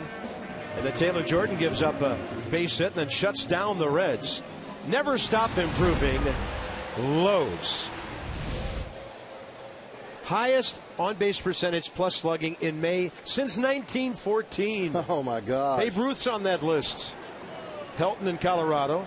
Bonds, Pittsburgh, and San Francisco. Of course, he did that with the Giants. And look at Bryce. And, of course, Frank Thomas, now a Hall of Famer. and Mark McGwire in his home run year of 1998. Bryce Harper just reaches out, hits it hard to right center, and running it down, Billy Hamilton. And Bryce 0 for 3 tonight. First pitch hacking, top of the 6th. He gets a pitch really to drive, but the ball moves once again outside part, and Bryce hooking that ball as opposed to going the opposite way like he's been doing. Both of those pitches that he's hit tonight have been balls that he ought to hit to left field, left center field, and he's gotten the barrel out in front just a little too much. Catches it on the end. Zimmerman goes up first pitch swinging. That ball is in the gap, and it gets beyond Jay Bruce. Fumbled a bit by Hamilton, but Ryan Zimmerman will have a double. Ryan was 0 for 11 in the Chicago series and 0 for 2 tonight before getting a two-bagger opposite way. He takes a pitch that looks like to me just a fastball away and hits it right where it's pitched. Great effort by Jay Bruce. Little trouble with coming up with it with Billy Hamilton, but we go on and make it to second base and gives us 2 opportunities to go ahead in this ball game. Well, Wilson Ramos is busted up at 1 for 23. Zimmerman and 0 for 13. We'll see if they go back-to-back here and put the Nats on top. Wilson hit a ball extremely hard to the deep left center gap just last inning to start off that rally. Low and in. So some extra base hits starting to pile up after all the singles early. Ian Desmond 2 for 3, 13 game streak. Escobar 2 for 3. And the pitcher Taylor Jordan has a bunt base hit that helped the Nats get that run. 1-7-0 Washington, 1-6-0 Cincinnati. Ramos up the middle. Ball rolling, not that hard, and here comes Zimmerman. Billy Hamilton's throw off to the side. Zimmerman gets around the tag. What a slide, Bob Carpenter. No, that was Ryan Zimmerman. Yes, it was. Now, Brian Price is a step or 2 up from the Cincinnati dugout, and we'll see if we've seen the last of this play. Well, I don't know, but we'll see right here. It just looked like to me a great slide, and he missed him, no doubt about it. You see where he tagged him. If he would have tagged him, it would have been right down the first baseline. That's where he finally got to him. But look at his mitt. Wow. Hitting the first base pass. Ryan already touching the bag right there, the plate. No doubt about it in my mind, just because of where the catcher ended up with the ball on the ground. And Brian Price goes back down the stairs. His clubhouse has confirmed for him a fantastic safe slide by Ryan Zimmerman. By the way, Ramos goes to second on this play. What a tremendous job. He ends up going toward the infield grass about a step. And actually, Pena caught that ball a little farther back than he had to. Bob, pretty good, I mean, real good throw from Hamilton. Yeah, just up the line enough to take Pena away from the plate. Amazing slide by Ryan Zimmerman. The Nats have the lead. Espinosa goes up swinging. That's an easy fly ball for Hamilton. 2 outs. Boy, the Nats have been attacking early in the count in this inning. A big run sitting out at second base if Michael A. Taylor can convert. Hey, let's take another look. He charges the ball well. Great exchange. Little high. The ball back. But you see how he went backwards. I think they just are so confused, these catchers, with blocking the plate that he didn't have to go there. It took him, as you meant, up the line, but he could have stayed right in the middle of that line and caught the ball. Because he's away from the plate, you can go wherever the ball takes you, and he let the ball go all the way back across the line before he caught the ball, and as a result, Zim just read him and make a great play.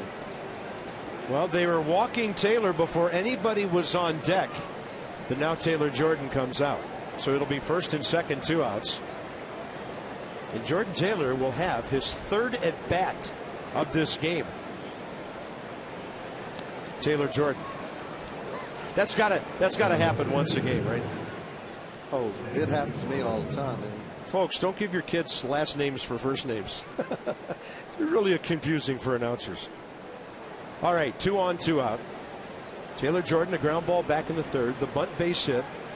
Little chip shot that checked up in the 5th, and here he is with a chance to put the Nats on top by 2. 94.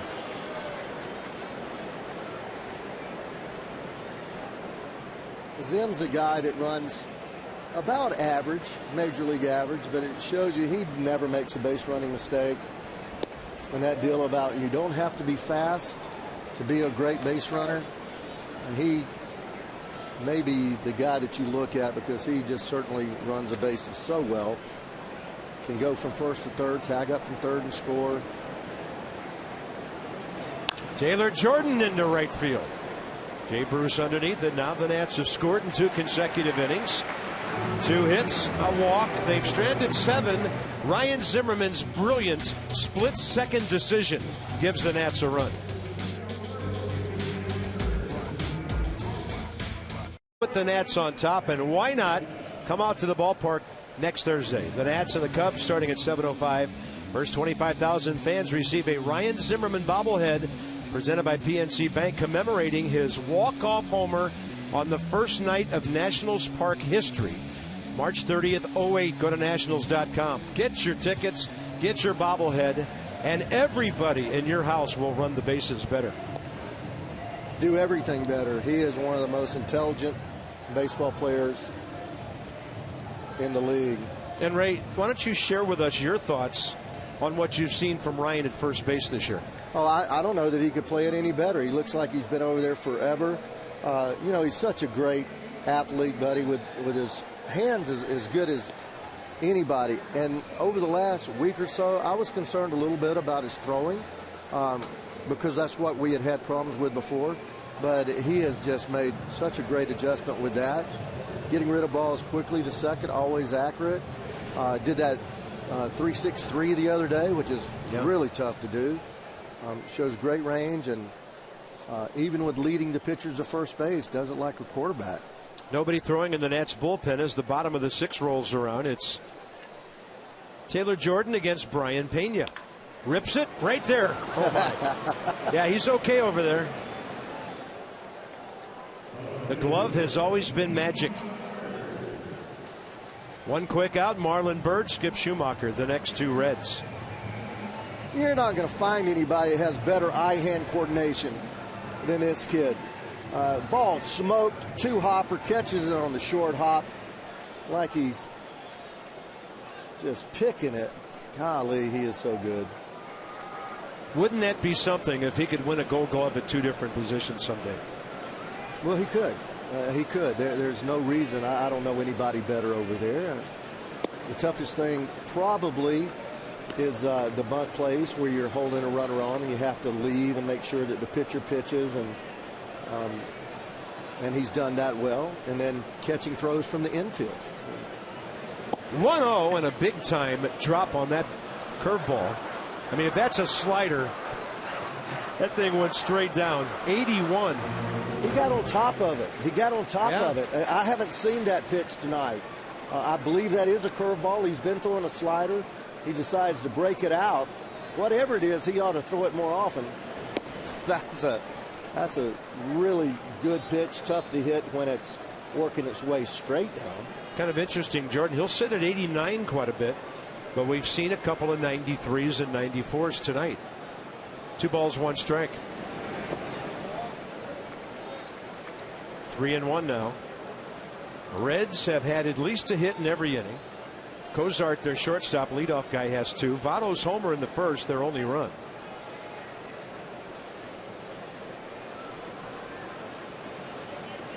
They have only 2 hits from the 4th hitter on down in their lineup tonight.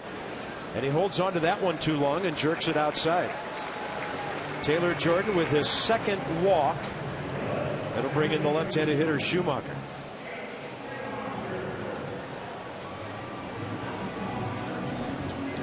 .69% fastballs. That's quite a few fastballs. He's throwing more breaking balls as the game progresses. Matt starting to have the wheels turn a little bit. Yeah, Aaron Barrett and Matt Thornton were moving around in the bullpen at the start of this half inning, but weren't throwing. Reds bullpen getting busy now because their pitcher's on deck. And that ball is laced into right. Harper back, and he can't get it. It hits off that wall, stays in play. Bird heading for third. He'll hold there. And suddenly the Reds have a rally, and you would think they'll be hitting for their pitcher here. That ball really hit hard. That ball was, Schumacher 2 for 3. The ball was smoked. Fastball just stayed on the inside part. Only thing that kept this in the ballpark is it just didn't have enough elevation. But great job by Bryce as he plays that ball off the wall quickly, getting it back in. Bird runs really well. Take a look at this, how Bryce gets there, and the ball goes up high off the wall, and he able to get it on that second hop and scoop it from the grass, getting it back into the infield. Perfect little relay throw. Certainly don't want to run on Danny's arm, but nice job. Sometimes that is overlooked. Now that's another Gold Glove candidate. Here's Brandon Phillips, who's won some Gold Gloves, and evidently the turf toe's okay to swing the bat. As I mentioned earlier, Phillips hitting .320 in the month of May. He's 0 for 1 as a pinch hitter. That's infield back. They'll trade the tying run to get an out unless it's a grounder back to the pitcher or to Escobar at third.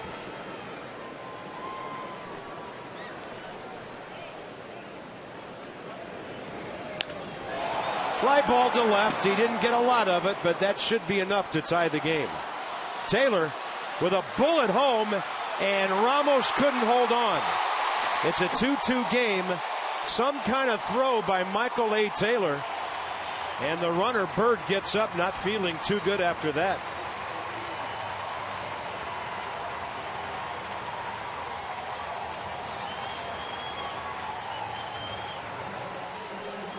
Short hop gets him here. Taylor gets rid of that ball quickly, catches the ball over his right shoulder, and just short hop just got him. The only thing that you can do in that is go and catch the ball a little bit shorter on the hop and then make the play. Once you get that in between hop, there's really hardly a chance for a catcher. And but you could go and take a half a step forward, catch it on the real short hop, and try to make the tag that way. Well, Brandon Phillips, one of the most aggressive hitters in baseball, did not waste any time tying this game.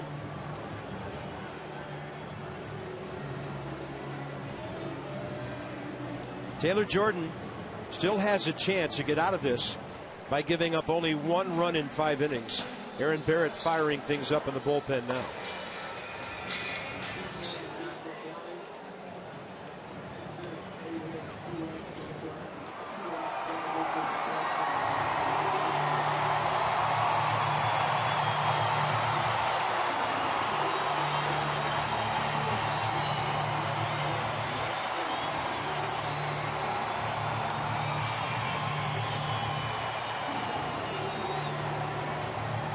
Bottom of the order now, Billy Hamilton. He's 0 for 2. Ground ball, fly ball to center. And both of those at bats against Jordan, who came on with nobody out in the second inning after Steven Strasburg walked Brian Pena and had to leave. Escobar again on the grass at third. That's a fastball, 90 for a strike. 9 o'clock at the Great American Ballpark in Cincinnati, opened up in 2003.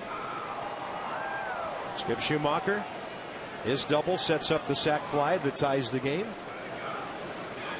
First game of a 3-game series here. The Nats have won 12 of their last 16 road games. Run back action, strike 2. The left-handed hitter gave up on it. Mercedes-Benz will track it. Just the edge. Inside part, other one outside part, so he's used every bit of that plate.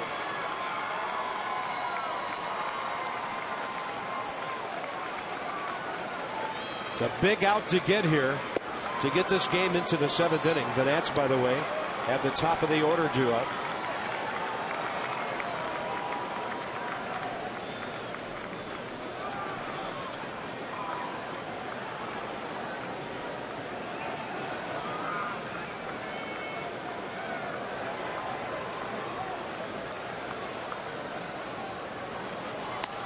Jammed him, and it goes foul. Here's another one of those situations, although Hamilton's not hitting very well. You take a 1-2 pitch and you expand the plate about 4 or 5 inches on each side. We also expand the strike zone to the top of the letters, working it up. And any breaking ball you throw is on top of the plate because this guy swings at anything. That's trouble. Big trouble. Drops in center, and coming around is Schumacher. Cincinnati has taken the lead.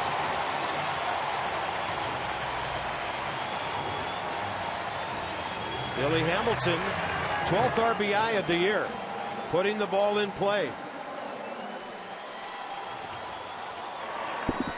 And that's going to be it for Taylor Jordan. Well, just right there, belt high, built-in elevation, jams him big time, but because of the elevated ball, gets it over the infield, dumps it to center.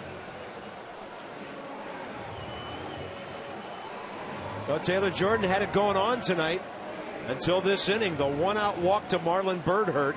Schumacher double, sac fly, base hit. And now Cincinnati on top. Here's Aaron Barrett.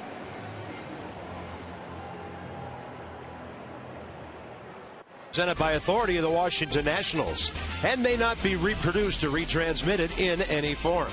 And the accounts and descriptions of this game may not be disseminated without the expressed written consent of the Washington Nationals. Taylor Jordan, 74 pitches, 49 strikes to get one out short of 5 innings. It's up to Aaron Barrett facing Zack Cozart, second time career, and Cozart has a base hit against him. He's also had 2 hits tonight. Blinding speed at first, inching off, and there he goes. Breaking ball, Ramos short. Billy Hamilton stayed on the bag, and he's 19 for 22 this year, wasting no time. Pretty much automatic that he's going to run. Every opportunity he gets, he's going to run. Stealing over 100 bases in the minor leagues, and he just outruns the baseball. He probably fastest guy in the league, he and D. Gordon. Well, they're tied in steals unless Gordon swiped a couple tonight. Danny Espinosa just hoping he'd lift up off the bag there, staying with it. Now, there's no reason for him to steal third. He's in scoring position, but he's the type of guy that will just take off and hope that the catcher makes a bad throw. So you can't just let him stand out there and get any kind of lead he wants. The one reason you wouldn't want him on third if you're the Nats is because Aaron Barrett, if he gets ahead, likes to bounce some breaking balls with that nasty That's slider. a great point. 23 games.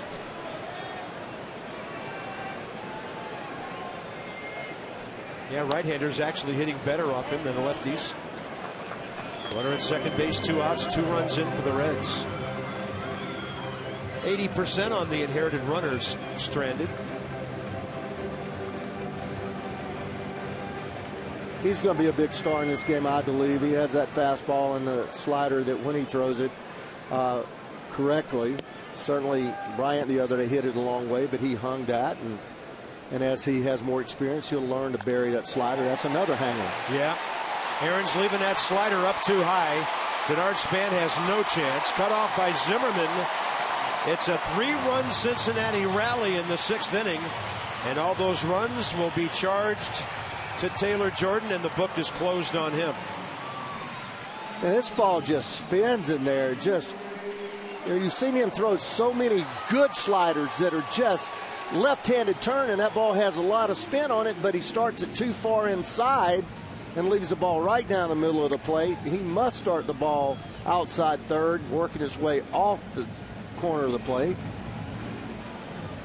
So a 1-out walk and a couple of hits turns into 3 runs given up by Taylor Jordan, all here in the 6th. Next up, Joey Votto.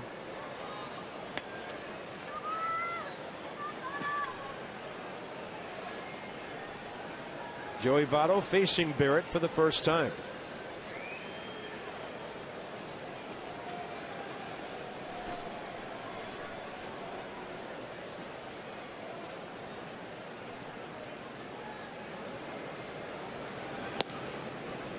.94, running to the outer half.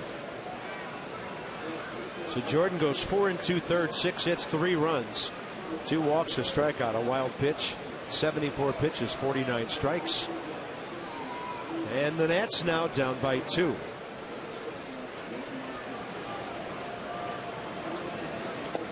That's a good slider to the lefty. Still not as sharp.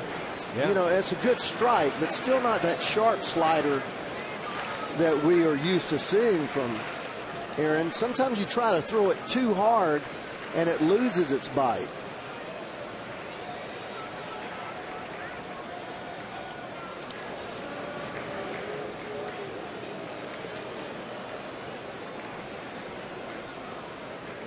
Reds have had hits in every inning tonight. Now DeSclafani, who leaves after 6 innings, 8 hits, 2 runs, has a chance to be a winner. Barrett buries that slider, evidently That's a foul good ball. That's a good one right there. Well, a slider is like a BP fastball if it doesn't break. There it is. You see the bottom falling out of that and how it works its way down to the plate. You've got to have it at the bottom of the strike zone. If it's up, it's just sitting there on a tee for you. Just a very easy pitch to hit.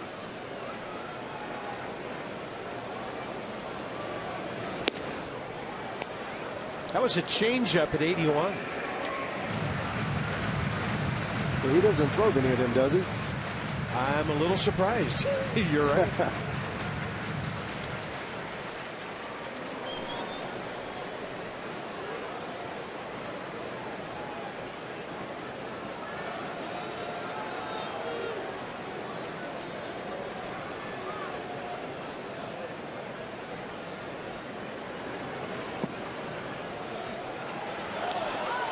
Pretty snappy throw down there by Ramos, and just back Zack Cozart.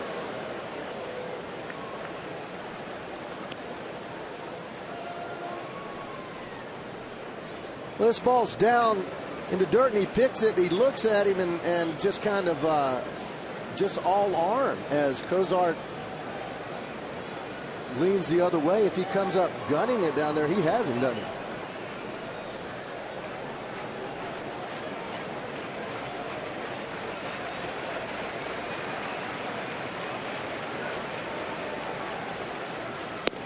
Fastball up and away.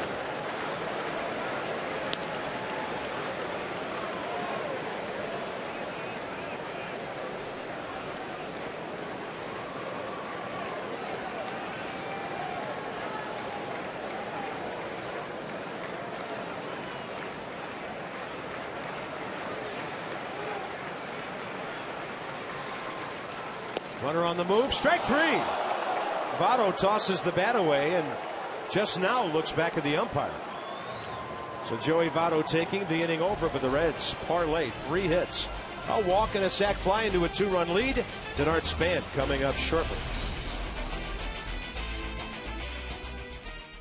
Our game summary: Ryan Zimmerman got a double and then scored a brilliant run on a great slide to help the Nats take the lead before that Cincinnati 3-run inning. Wilson Ramos has had a good night. Taylor Jordan almost able to get through 5. And Ray Knight, couple of knocks again by Ian Desmond tonight, hitting streak at 13 games. Stays inside the fastball to extend that hitting streak in the first.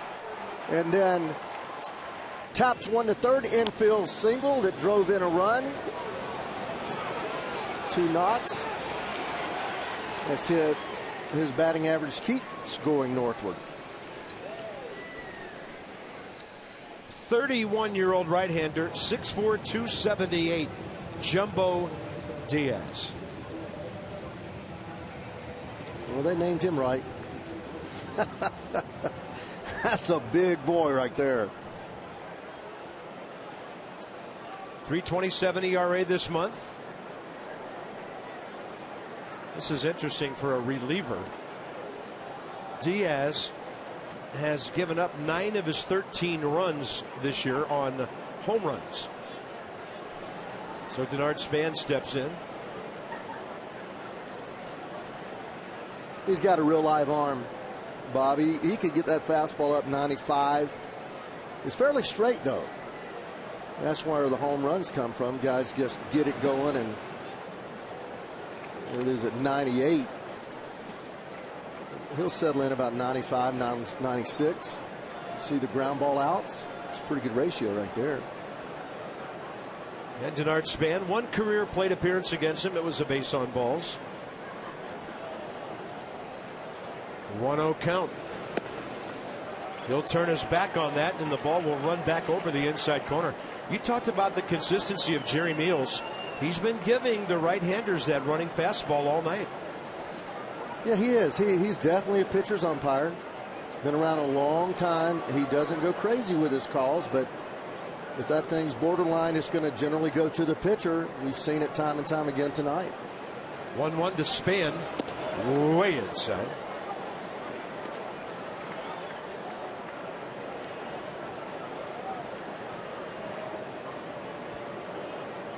Denard 0 for 3. Ball on the ground all 3 times. Ian Desmond, RBI infield hit last time up.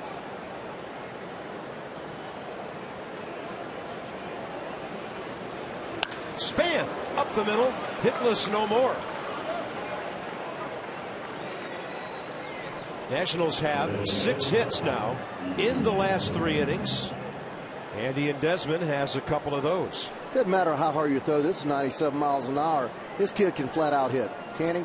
He puts the barrel on the ball just about as consistently as anybody in this league. Doesn't matter how hard you throw. He always is able to barrel it up. What a player he is. Just like that, Ian Desmond represents the tying run. Running fastball 95 to the inner half.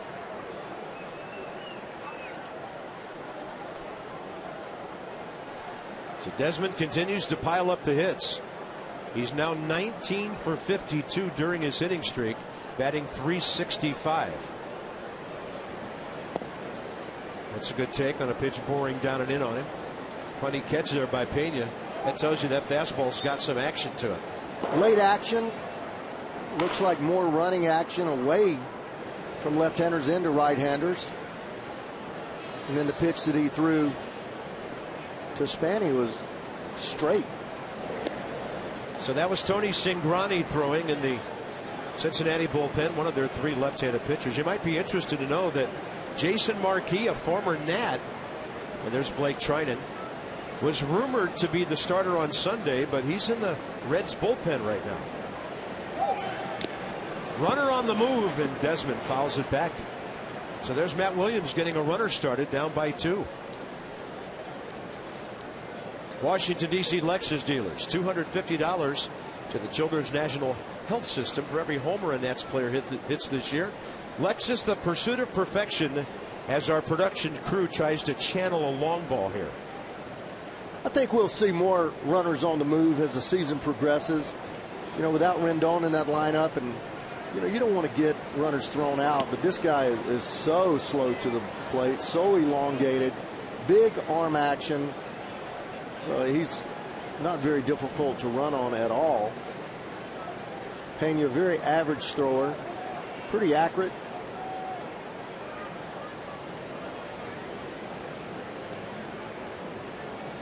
Over 12 years in the minor leagues before he got the call by the Reds last year. Desmond, that's a hard slider. That's not a slider. That's 98 with what appeared to be cutting action. It was cutter. It was away from Ian cutter. Desmond. Got right on top of the ball, able to finish with it, and you see the ball just move away from him. As you said, Bob, it's just when you can throw 98 and get on top of the ball like that, it's lights out. Yeah. You don't see that movement. You don't see that late movement. Nissan showing us the cutter of the evening right there. Here's Escobar facing Diaz for the first time. I thought he might go up hacking if he sees the first pitch fastball. He did last time with the bases loaded 5th inning and hit a 1-hopper to Todd Frazier to end that frame. It's when the Nats tied it. Then they took the lead in the 6th. He knows pitchers extremely well. He's one of those guys that studies pitchers and taking his glove off. I thought for a moment he might have hit it with his bat, but I guess the ball just took it off. You're going to get some different kind of action with a guy throwing like this.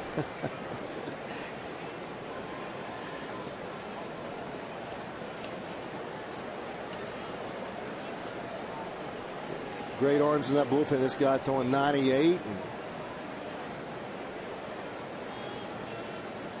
several guys out there pushing it past 95. 0-2. Escobar had to go down to get it, but Diaz gave him some plate there with that pitch.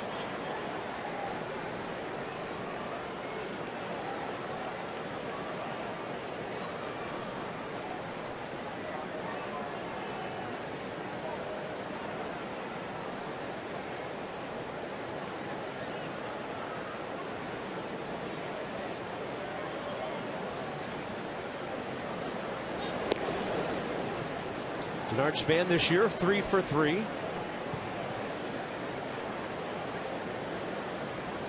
With one out, maybe a little reluctant to run. You don't want to take the bat out of Bryce Harper's hands, who's on deck. And that is a hitter getting overmatched.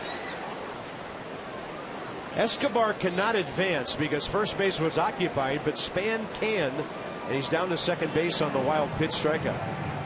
That was a little crazy right there.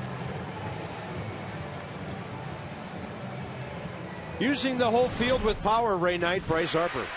Not too many people can do this. Take a fastball up and out away from him, inside out like you're sawing it off. Most hitters hit that as a gork over shortstop, then straightaway center field about 420 on a hook, and then you think you can throw him inside. Nope. Hits it up there in that second deck. So much power. Ability to hit the ball out of the ballpark, even when he's trying to hit the ball the other way. And talked to Bryce when he first got here, and he talked about his daddy, Bob, and how his daddy worked with him on soft toss and had him always hitting the ball the opposite way. And he says, I really feel more comfortable hitting the ball to left center field than I do to right field. And there's not a lot of young hitters that say that. Dad knows best in situations like that. Jumbo gets a couple of, shall we say, big outs for the Reds.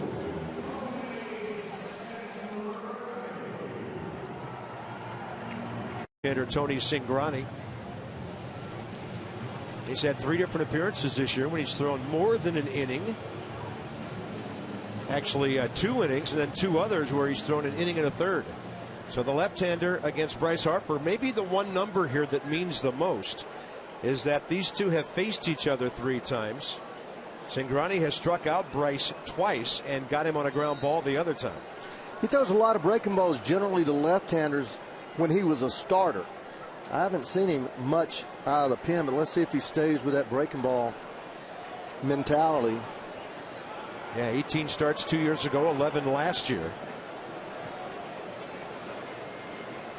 Exclusive bullpen work, appearance number 17 this year. God. And Bryce takes one 93 right in the middle of the back. That wasn't even close. I mean, there's no way that he's going to hit Bryce in that situation and put the go-ahead run at the plate. But this ball misses probably 3 feet, at least 3 feet inside. And that is weak right there. Well, Bryce took his time departing. Well, it hurts. This guy, Looks like Joey Votto's got something to say to Bryce Harper. I would shut up if I was Joey Votto.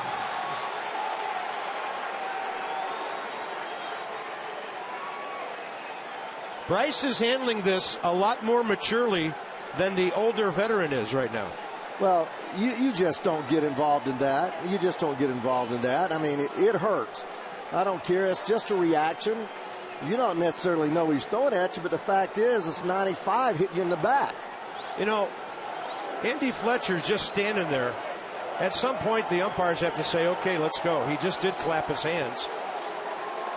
I mean, one of the things about Joey Votto that has gone around in Cincinnati, and I'm not a negative guy, I certainly don't like to pick things up, but they talk about his lack of leadership here, and then he goes out there and he pops off.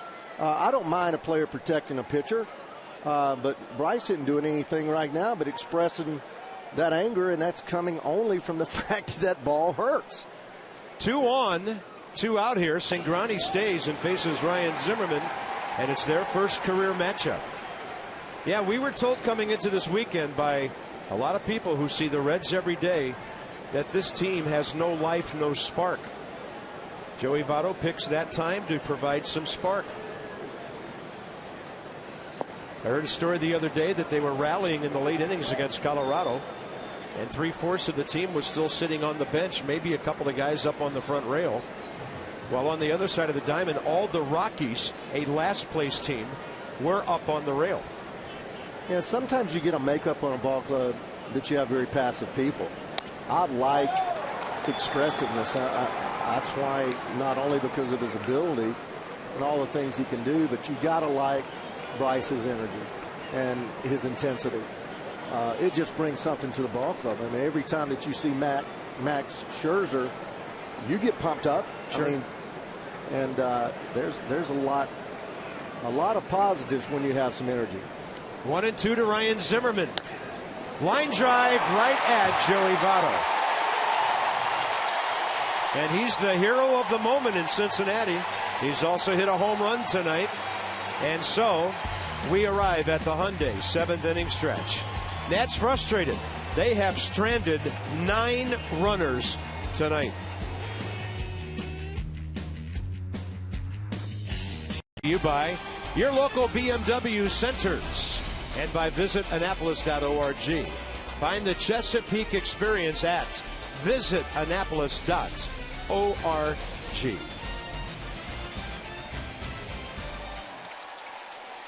Well, Joey Votto had a lot to say to Bryce Harper coming down the line. Then he caught Zimmerman's line drive. And then as Joey Votto came off the field,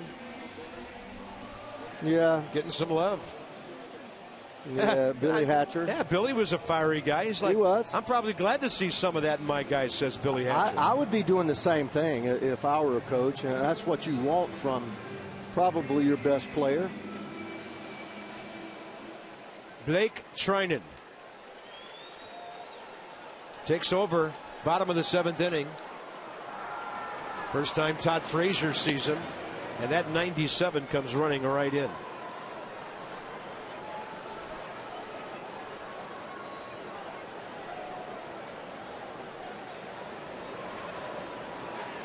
Follows it up with the slider, and that is way out of here.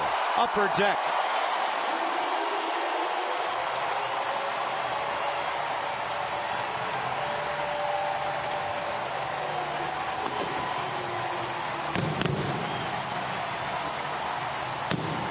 Reds lead 5-2 as Blake Trinan gives up his second home run of the year. Worst pitch in the world, worst pitch in baseball, slider that don't slide. I probably hit about half of my home runs off of those type pitches. And the reason is because you're geared for a 97-mile-an-hour fastball. Jay Bruce out on one pitch. And here it comes at 85, and it doesn't do anything. It's just like, we call it basically a BP fastball because it's just spinning. Even if it has a little downward movement, just so easy to get the barrel way out front. Next up will be Brian Pena. So that was 15 for Frazier now. His 29th RBI. As mentioned earlier, he's hit the second most home runs in the league behind Bryce Harper. Little pumped. That was 99 right there.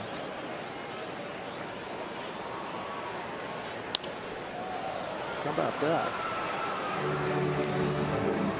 Slider ball. Watch it start belled high, and then it's just spinning. And it only moves about maybe 8 inches down, but it's just spinning. It's not anything sharp. And I promise you, it's just like it's sitting on a tee. I think FP calls it a helicopter or cement mixer. Cement mixer. Like the truck right in front of you. Right. It's spinning, but it's not doing a whole lot.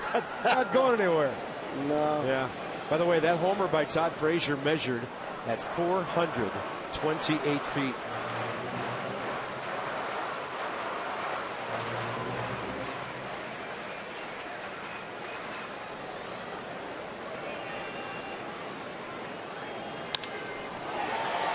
Good job of getting inside on that one by Brian Pena.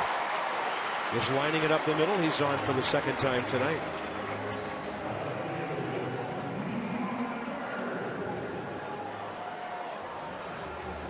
Marlon Byrd next, and he's the only Red prior to this that's ever faced Blake Trinan. 0 for 1 with a strikeout.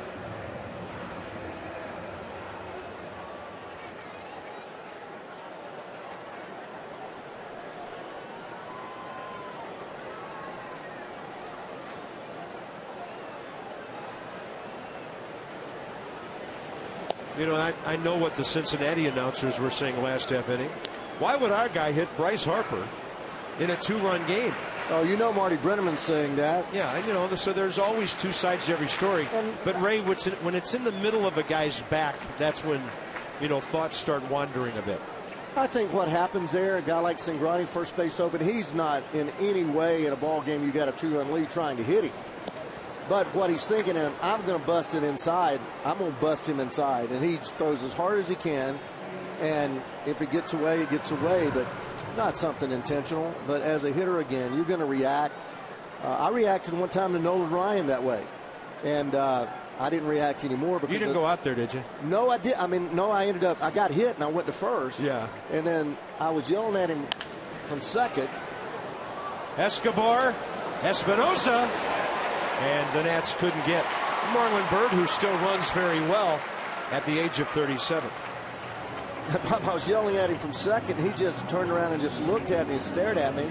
I said, get the ball over the plate. And he said, it was a breaking ball. I said, what?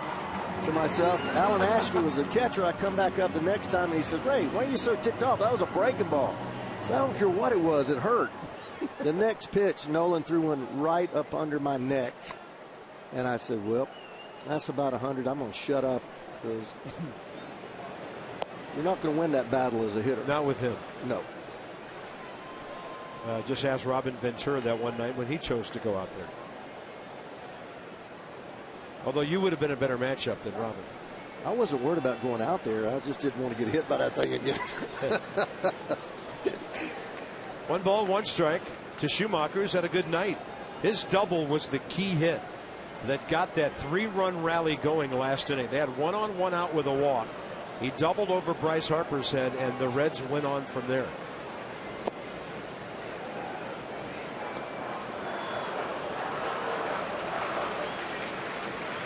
Yeah, right in his power zone, right off of that orange, but middle in, and he scalded that ball. There was no doubt. Bullet right over Bryce's head, short hop the wall. That's pretty good. 97 diving down and away. Filthy. You don't find too many people that have a better arm than this guy. But, you know, it's not about throwing. It's about making pitches. And as these guys mature and get more experience, they'll be able to do that.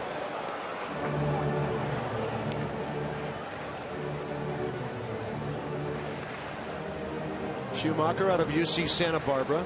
Been in the big league since 05. He moved to second base from the outfield 6 years ago.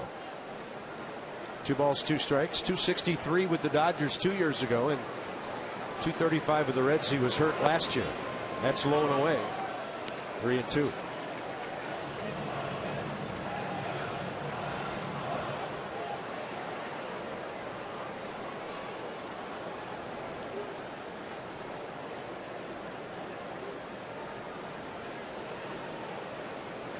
Runner moving. Ground ball. Zimmerman went after it for a moment. Now retreats and receives the throw from Danny Espinosa. But Todd Frazier with an upper deck left field homer makes it 5-2.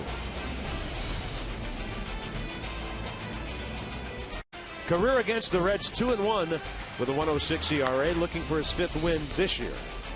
Reds will go with Raisel Iglesias, 25-year-old Cuban. 19 career innings at the big league level, and he's 1-1 with a 4.26 ERA. 3:30. It's a 4:05 game tomorrow. Nats Extra. Johnny and Phil at 3:30. Ray Knight can only do so much. So here we go to the 8th inning. Another hitter for Tony Cingrani. In this case, Wilson Ramos, who faces him for the first time.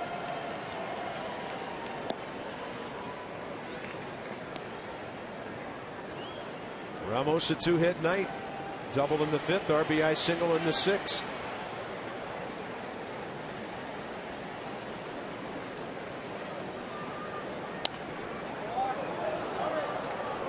Ramos, the second base hit, drove in Ryan Zimmerman. As he does, right back up the middle, he's an RBI machine, man. I don't know that there's anybody in the club I like hitting in RBI situations. Tremendous slide. As Zim fights to get to the plate, changes his route about 5 steps from home plate. And Ryan, who doesn't show much in terms of emotion out there, a little bit of a fist pump there.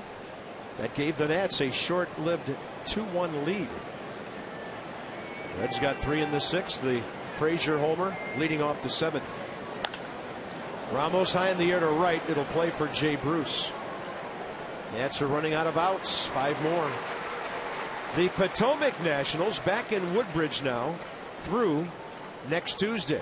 Jersey giveaway night, scout camp out, a championship canvas photo night, and SNL jersey night. Didn't know those guys played baseball. 703-590-2311. PotomacNationals.com. You can also like them on Facebook, Twitter, or just go online. Left-hander Matt Thornton for the 8th.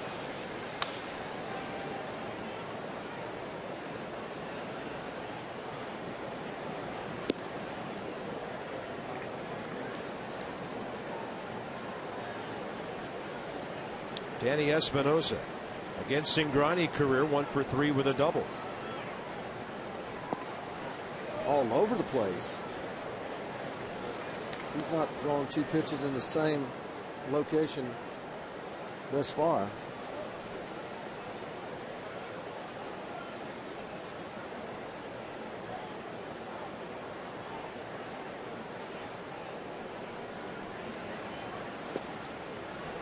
.92 and not even close.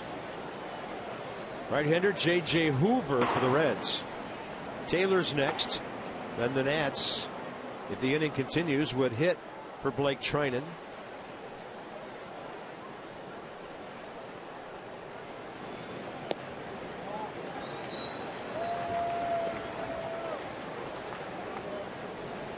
Dan Ugla for that number 9 hole.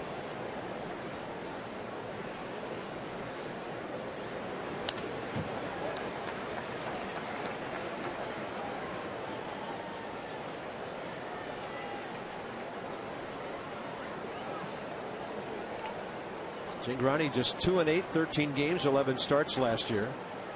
He had shoulder tendonitis late June, didn't pitch the rest of the season.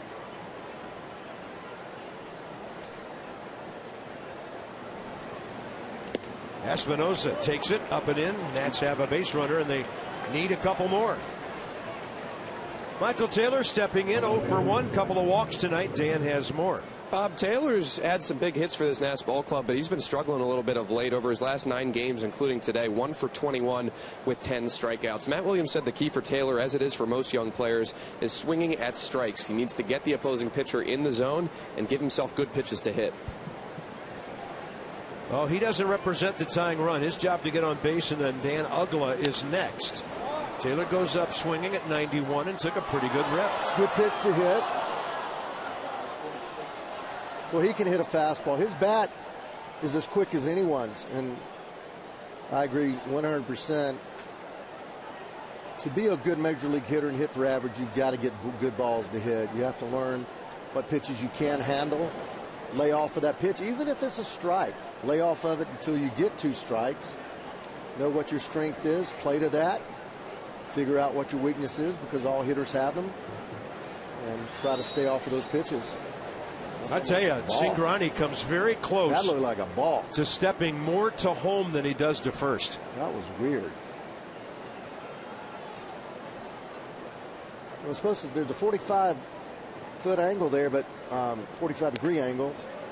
Used to draw a line to try to give umpires exactly what that 45-degree was, and that could have been a balk. He stepped right about where the line was, but it was just his angle of his move toward the plate.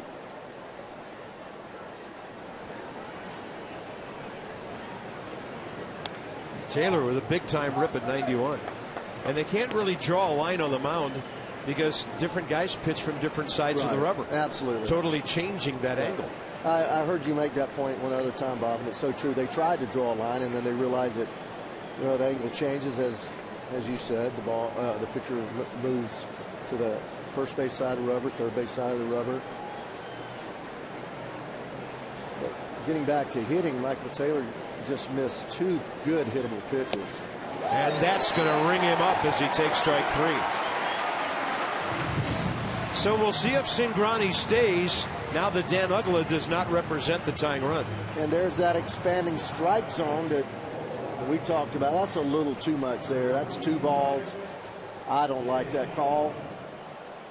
But you know that he's going to call it borderline. That's a little more than borderline there, though. So the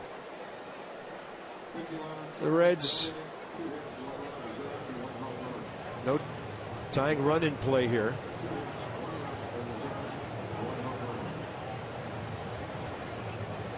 Cincinnati pitching coach Jeff Pico. And by the way, we probably need to mention this when the Reds come back up in the bottom of the 8th. Jim Riggleman is on their staff this year, and he's the third base coach. Good man. He, he had some opinions about his situation in D.C. He acted on them. It rubbed some people the wrong way. Jim had to do what he felt was best for himself, and he resigned in the middle of the season. Well, he was given that option. I mean, there's no doubt he was given that option, and I've been right where he was. You've got to have confidence in your ability, and you want to have the people supporting you. But Mike Rizzo is as fair as a man can be, and just didn't want to make a decision in the middle of the year. Yeah. Dan Uggla is 0 for 2 career with 2 strikeouts against Tony Cingrani. Probably another reason why the lefty stays.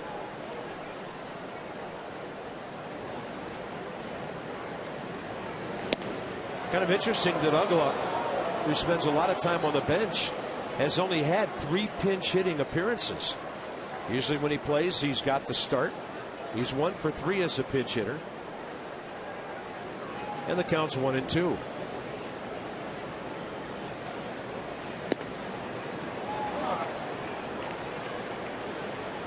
Always been a hitter that has a pretty good idea of the strike zone. Very aggressive, you know that. Never has been one to shorten his stroke with 2 strikes.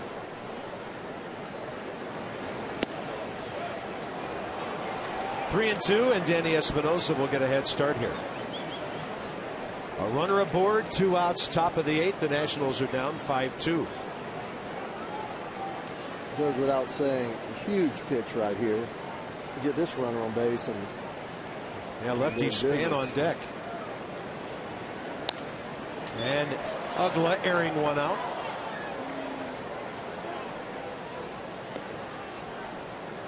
Get your weekend started right. Join Mike and Erica for WUSA 9 Morning News tomorrow and Sunday, starting at 7 a.m. Good to have them with us again tonight. And a 3-2 pitch. Espinosa already has about a 25-foot lead. Joey Votto is way behind him, and for some reason Cingrani stepped off to check a runner. That doesn't mean a whole lot right now.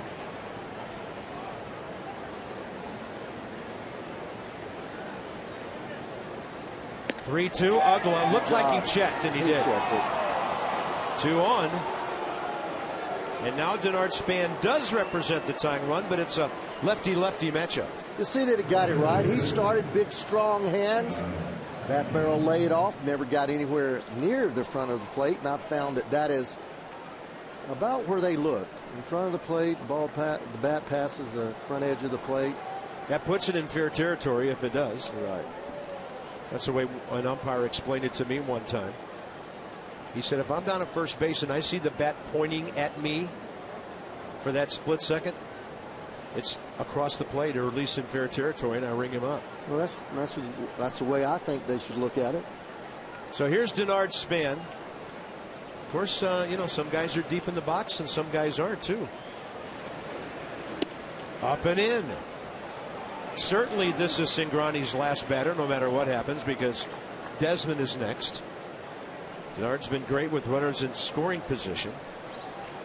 He's 0 for 3 career against the left-hander with 2 line drive outs and a strikeout. A guy that's this wild, you have to look in one small area as a hitter, because he's going to walk you if you make him throw enough pitches. He looks like he's really aiming the ball right now. Well, to hit Bryce the way that he did and then just miss outside, miss down, miss up, he's been all over the place.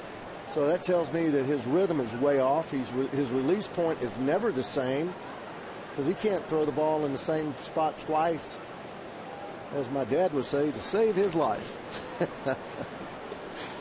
Well, sometimes as a reliever, you are trying to save your life out there. Aren't you? Nats need a big 2-out hit. They're down by 3. 4 outs with which to work. And a count of 2-0 for Span. Quarter line, and he got the strike zone. Well, he took about 5 miles an hour off of that fastball and guided it in there, 90 miles an hour, and right at the top of the strike zone. Mills is going to call it. Looking at his power, his control numbers from last year: 61 strikeouts, 35 walks in 63 innings. Maybe a reason Tony Cingrani is no longer a starter. Ball 3. You know, and that's interesting for Mills, because it was close to being a strike, but he had just given the inside corner, and hitters don't like it when an umpire gives both sides. Yeah, well, he's called that all night long. But as you say, look at him.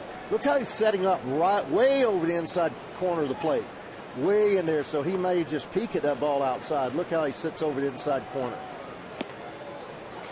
So he's given the inside edge, because he's looking over Pena's right shoulder. Yes, sir. Look right here. He's right over that inside corner. So he's going to give you everything in there. And then outside, he may have a little peek.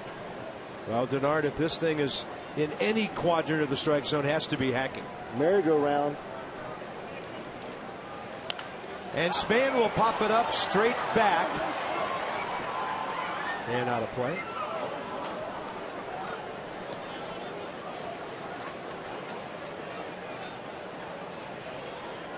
Tough man to strike out, Denard Span.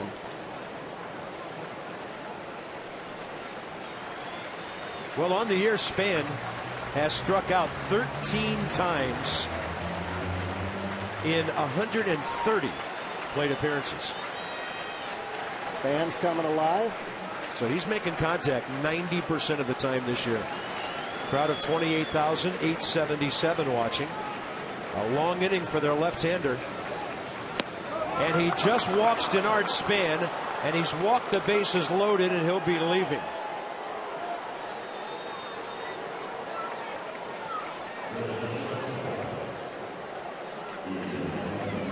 Cingrani got the last out last inning, but not exactly in impressive fashion on that Zimmerman laser over to Joey Votto. Double switch coming.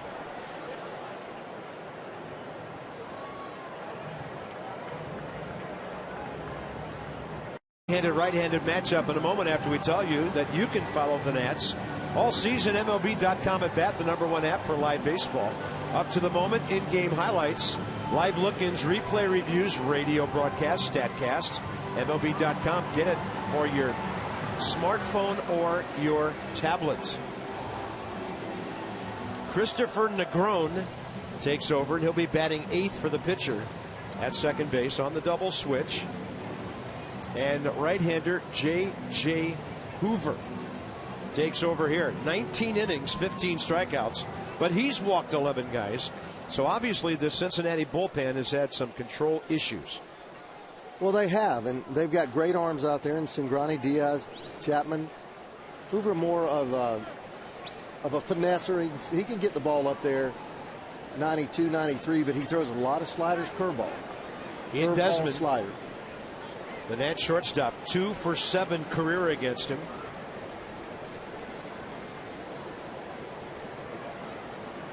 With a double and a home run. Outside, ball 1 with 94. Ian Desmond already a 2 for 4 night. I said this earlier. All the pressure's on the pitcher here. And I mean, he wants to make a perfect pitch. And that ball was so hittable. Nothing kills me more than to see a pitch right down the middle and have it fouled off. You don't get generally more than one good pitch to hit in at bat, Bob. Taylor fouled a couple of pitches off and worked the walk. 1-1. Wow, that was close to the outside edge at 95, ball 2. It's just a tad outside. But you see how Mills, that's the pitch that he's going to call a ball. I mean, he's so much on the inside corner of the plate. Same way with the left-hander. Look how he's right in there. Too big a swing. Desi, too big a swing. You know, this guy supplies his own power at 95, and he's just pulling off of this ball. Ball down the middle, ends up off the end of his bat because that left side's flying. Hard to gear down in this situation. Bases loaded, down 3 runs. That pitcher supplies the power. Just make contact with a short stroke to the ball, and good things will happen. Ian Desmond, the 4th most struck out hitter in the National League this year. The Nats strand 3. It's been a dirty dozen left on the bases tonight.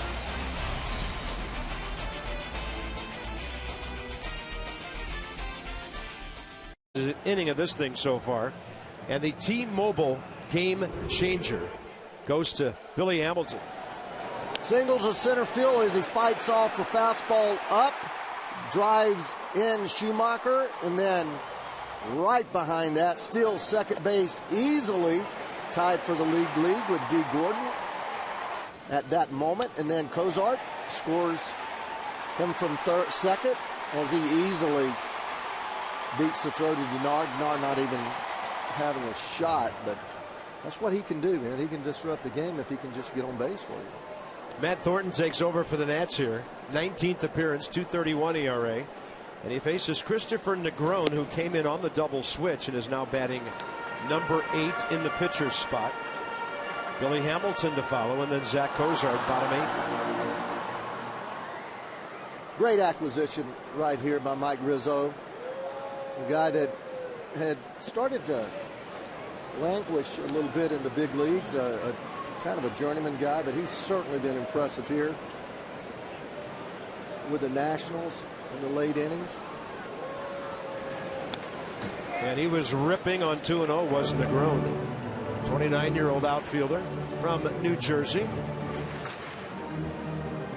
Reds got him in a trade for Alex Gonzalez and cash back in 09 for the Red Sox. And then he re-signed with the Reds as a free agent a couple of years ago. Popped up very high, right side, Espinosa out and under, and has it for the first out. Toyota case for kids now. Washington area Toyota dealers helping children and their families. Every time there's a strikeout by a Nats pitcher, $37 to the Children's Inn at the National Institutes of Health.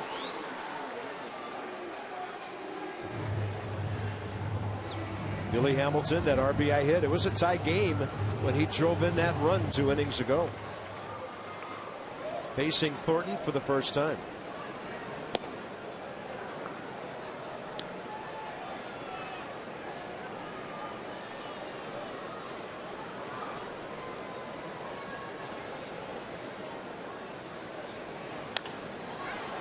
In the air, short center, Span will get there. 2 down. Well, there's your point about Billy Hamilton. He's hit the ball in the air 3 times tonight. One of them dropped in. And now the Nats are looking at the fireballer, Aroldis Chapman, for the 9th. Although he only has 7 saves this year, his teammates haven't given him that many chances. They haven't. I'm interested to see if he's going to throw those triple digits at you. If you weren't with us for the early minutes of the ball game, Steven Strasburg threw 16 pitches tonight, was removed in the 2nd inning after walking Brian Pena. The Nats policy is no information on injuries during a ball game. We await some post-game information along with Dan Colco and along with you. Danny Espinosa takes care of it. There's heat coming from the bullpen, but Harper will hit after Escobar and before Zimmerman. Who's had to piece together enough pitching to get through 8 innings so far. And Ray, here we are. This is the second inning. That's the off-speed pitch to Brian Pena when Steven stumbled and then jerking that shoulder around after he walked Pena. And then Lee Kuntz walks him off after Matt Williams and Steve McCatty came out. Hate to see it, Bob. We don't have any clue. We know that he's had problems with his upper back, behind his right shoulder, down in there. Saw him shrug his shoulder after that pitch that missed about 2 feet inside, then missed on the next pitch about 2 feet away. He has scuffled so much his last 5 or 6 starts. Just hope that it's something that he can get worked out and it's not a major problem for him, but you just hate to see someone walk off the mound like that. Aroldis Chapman, 120 career saves. Yunel Escobar leads off, and of course he's been in the American League for a number of years. He's never faced him before. Pops up the first one over by the Reds dugout, out of play. And that is so weird to me to see a guy that throws 100 have a 3-run lead and comes in with a breaking ball. I don't get it. Surely he knows Escobar is a first ball hitter, but when you throw 100, who cares what he hits first pitch? 15 runners on base, Bobby, tonight for the Nationals. Only 2 scored. How many have we stranded then? A dozen. Yeah, it's been frustrating. You can hear the mitts of Brian Pena popping all over downtown Cincinnati. 101 sizzling, neck high. Nobody in the history of the game can hit that pitch. Nobody.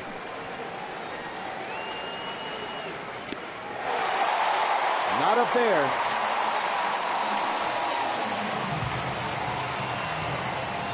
It's hard to make a guy get the ball down when you're not seeing it, but for like 1/10 of a second.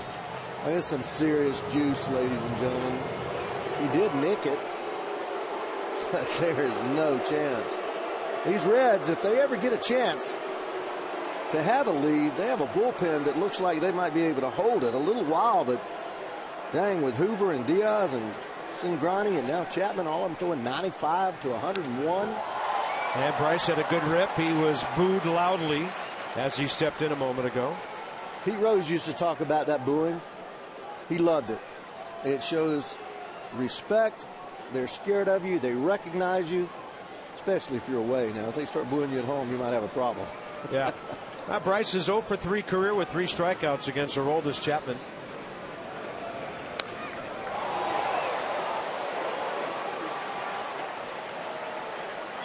Would he drop an 0-2 breaking ball on him?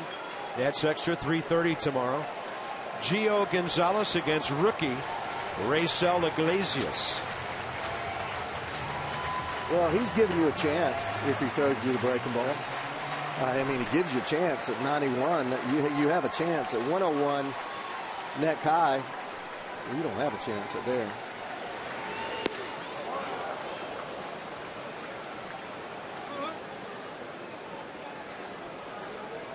Bryce is so quick. He's so quick, though.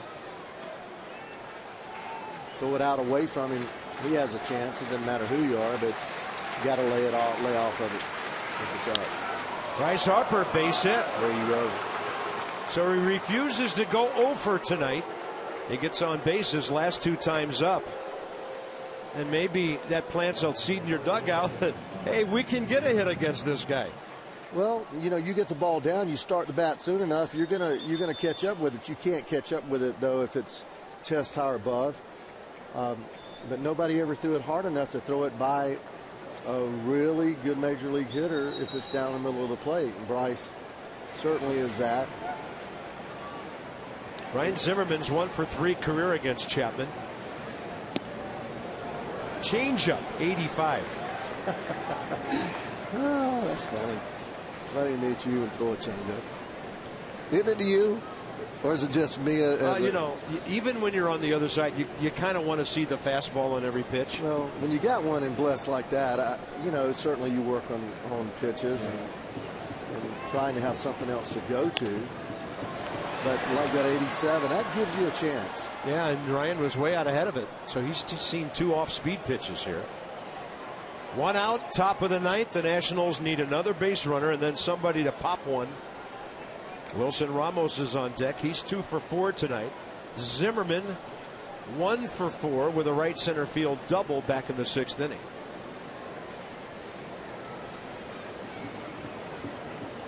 Chapman has not given up a home run this year.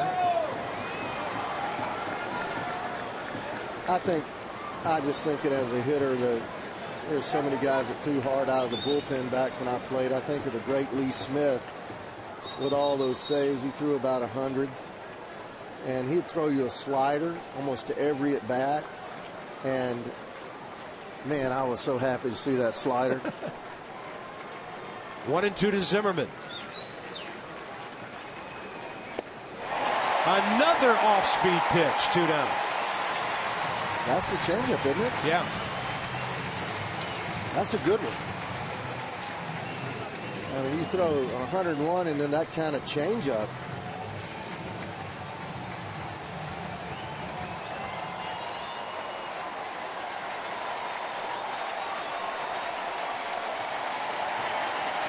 Last out for the Nats, Wilson Ramos. 0 for 5 career against Chapman with 3 strikeouts. Harper on his way to second, and the Reds are on their way to a win.